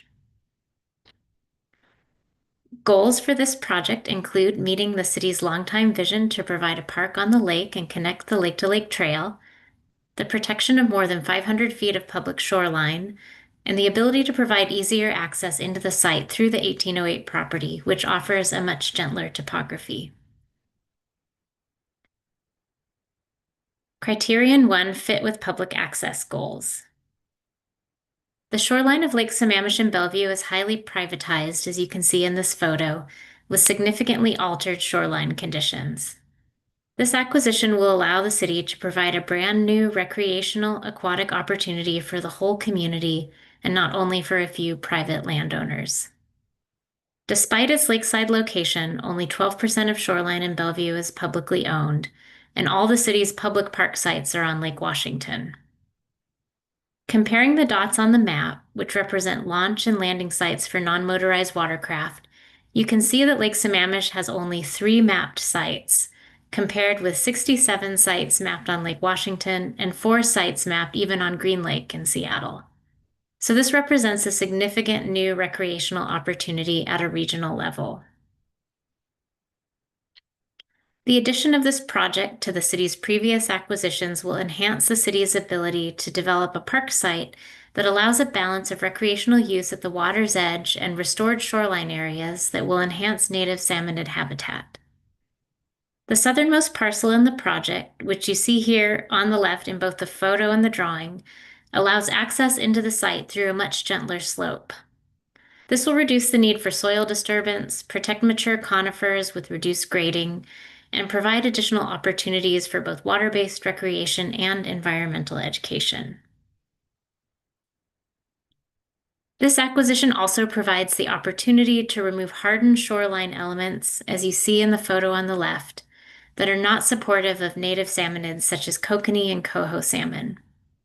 The removal of docks, retaining walls, and invasive aquatic vegetation, and the addition of vegetative shading will support fish habitat and increase public awareness about the importance of restoring sensitive aquatic habitats and lakeshore environments. The city has a track record of implementing successful shoreline restoration at sites such as Maidenbower Bay Park on Lake Washington, which you see on the right. This acquisition will additionally expand the length of shoreline available for collaborative aquatic research projects.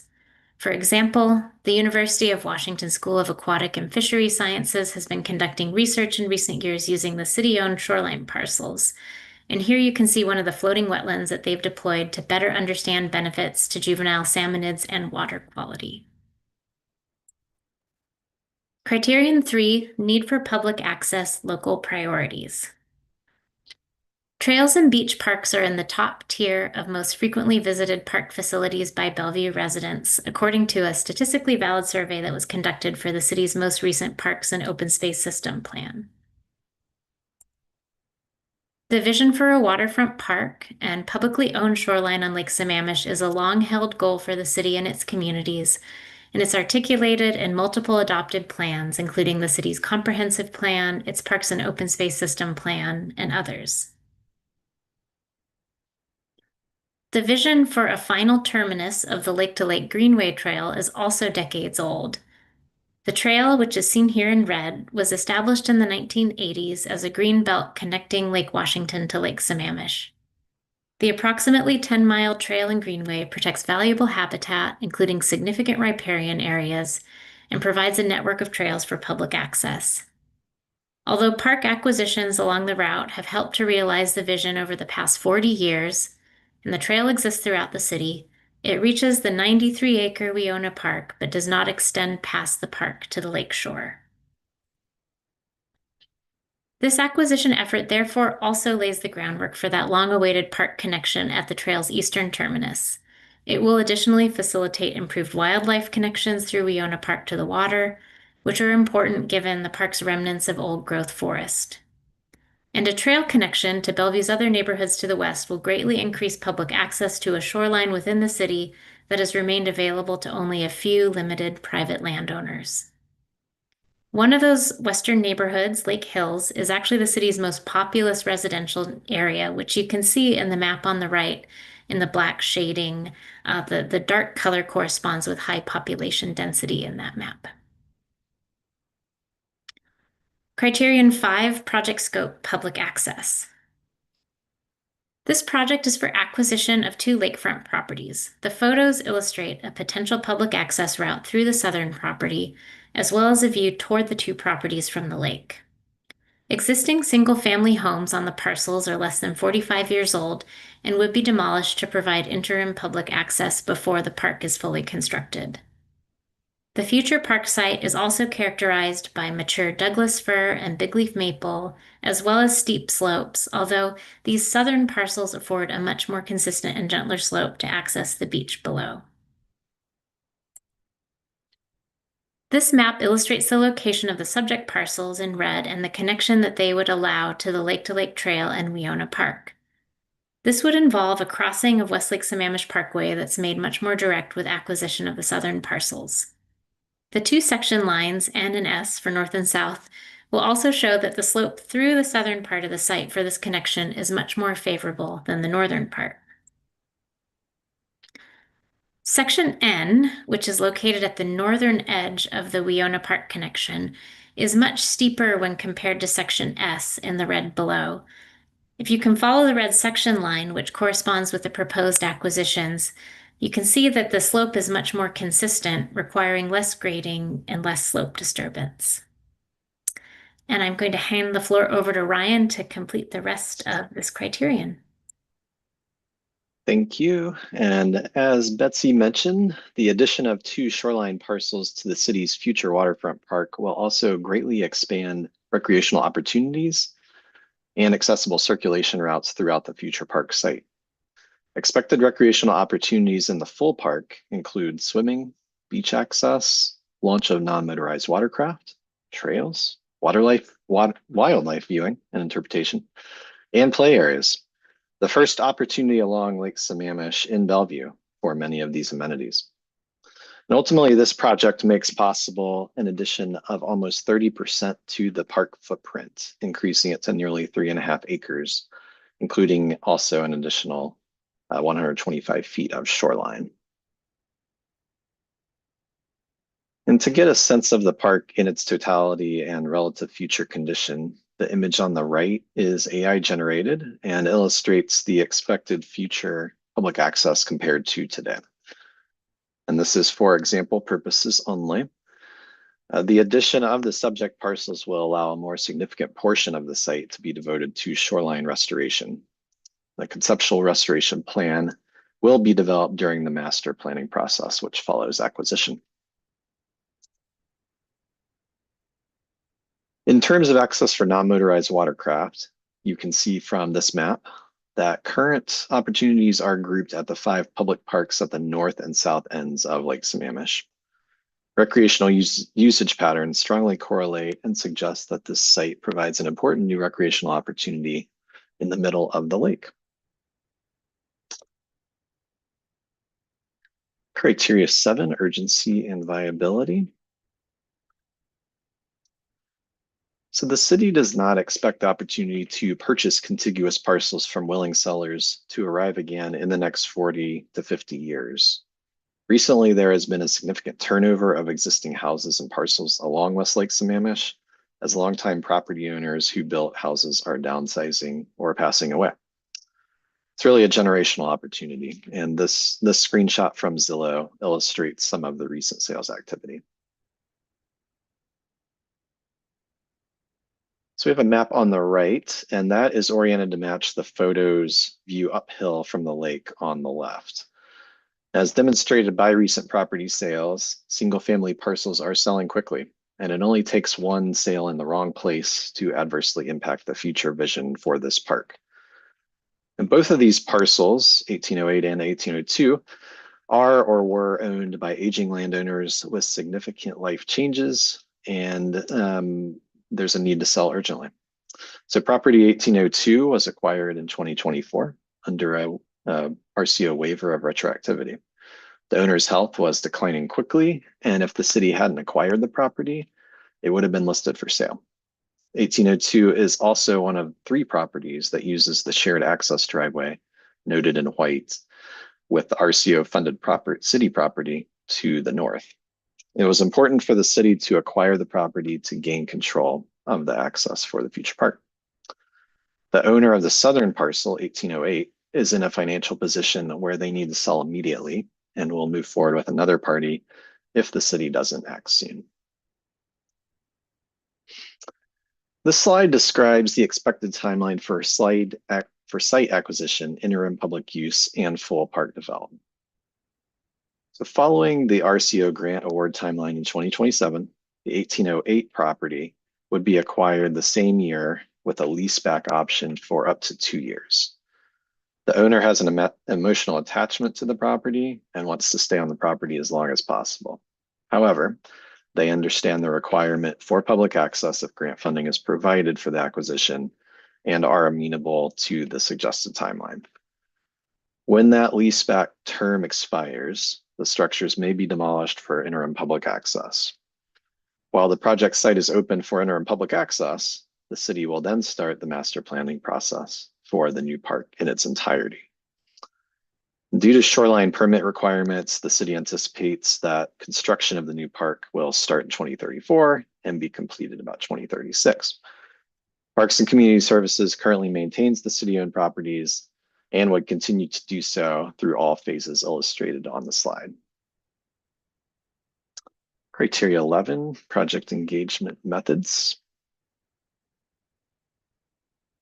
A statistically valid survey conducted for the city's most recent Parks and Open Space System Plan identified beach parks as one of the most desired new park facilities among respondents. And because property acquisition is not yet complete, the city has not yet conducted community engagement specifically for this site. However, the project has been identified as a long-term goal in many editions of the Parks and Open Space System Plan and the City Comprehensive Plan, both of which have provided extensive community engagement efforts with multiple tools and approaches. Future master planning for the site will occur with the community following acquisition, as mentioned previously. And criteria 12, project engagement community. In addition to public feedback received through citywide planning efforts, the community has had the chance to express their support for waterfront park development through the city's Parks and Open Space Levy, which passed in 2022. The levy includes a focus area that is devoted to restoring and developing waterfront parks and protecting water quality in Bellevue's lakes and streams. Levy funds are supporting the city's contribution to acquisition funding, as well as master planning for the park. And that will offer the community a chance to identify the elements that they would like to see.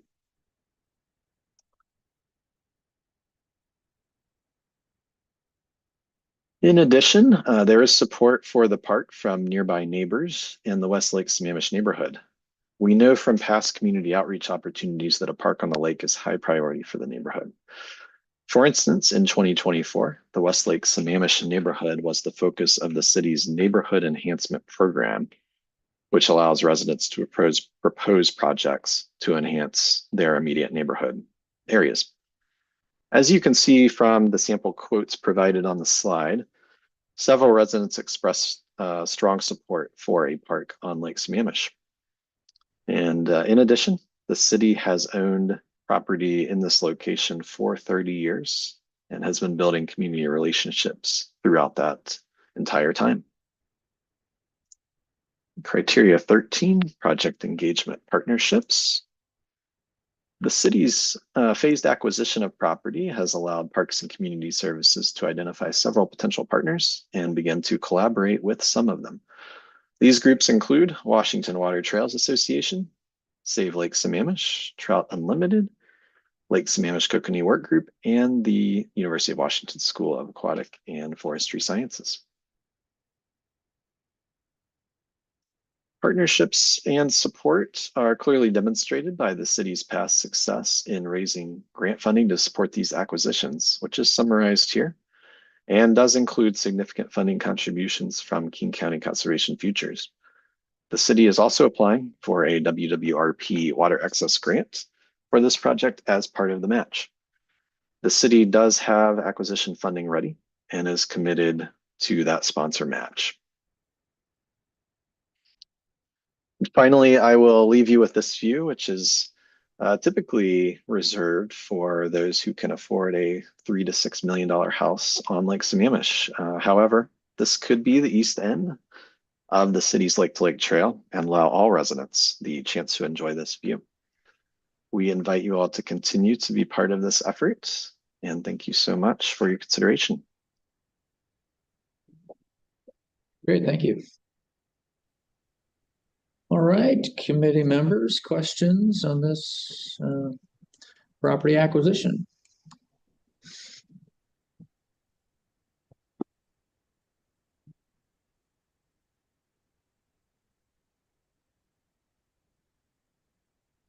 Anything you want to clarify, go back and look at?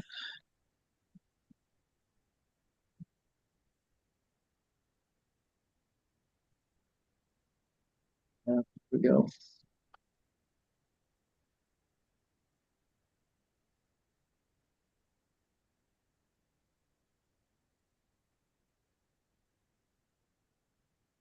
I think you're saying the property is less steep over on this side, so it'll be easier to, you won't have to use up so much real estate to make a driveway coming down into the park. Yeah, we can speak to Yeah. that in a little bit more detail, and it also helps to avoid some of the undeveloped areas of the site. So just having that area that's less steep, with fewer mature trees, will have a much less substantial impact on some of the natural resources that are already there. The concept drawing, very early, but it does its best to kind of preserve that area that's more to the north for trail access and a lighter touch with development. Yeah. Good, thanks.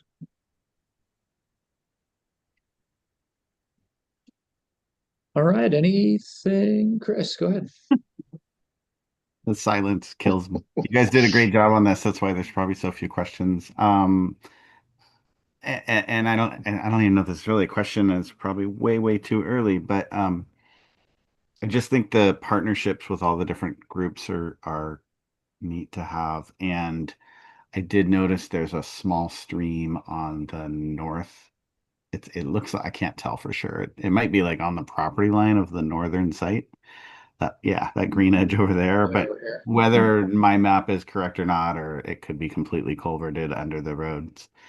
But yeah, I mean, it looks like it might come out of that lake that's to the west. Anyway, it just might be a neat, future possibility to have as an amenity on the site. Whether it's actually a spawning stream or whether it's just a stream that delivers, material to the lake, and a lot of times those small streams that deliver, food and stuff to the lake are kind of popular foraging spots for juvenile fish. So there's also one on the south end of the property, but it looks like it's a little like maybe it's the next parcel south of the 808 parcel. Anyway, just like I said, these are more like planning thoughts, but there was silence. So. That's a great point, that you can tell from the topography that there are a lot of drainages through, that whole slope down toward the lake, kind of connecting that hydrological system. So a lot of opportunities for restoration there for our natural resources program. Yeah, hard to tell what's actually where because it looks like so much has been modified. So where it might actually go versus where it should go is interesting. Yeah. I think it's a great point though. It's the headwaters of these drainages are largely protected currently in Weona Park. And so we have the opportunity potentially to, see where things are really flowing here. And as it gets down into this site across the parkway. So. Yeah, the one on the north does look like it goes through a barrier culvert under West Lake Sammamish Parkway, which I assume is, I'm assuming that's a city road. So it is. That would need some help. You correct, Chris. Actually, it belongs to our city's utilities department. And so when we go through the master planning, we'll have our utility department involved, work with them with transportation, what we're going to do with that stream or culvert, how does it flow down to Lake Sammamish. And our utilities team actually has a fish group that's really focused on fish and wildlife. So I think it'll be a good partnership with them to kind of do something here to also enhance that access. Great, thank you. All right, anything else the committee needs on this project? All right, like we're good. Nice job.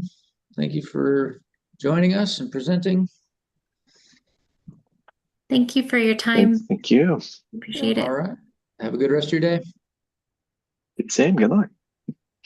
Thanks.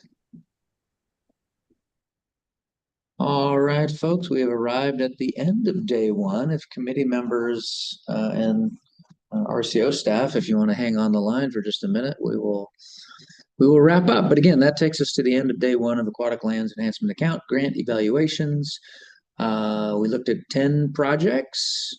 Tomorrow we will have 6 more, and then we'll be done. Thanks again to our advisory committee and all of our applicants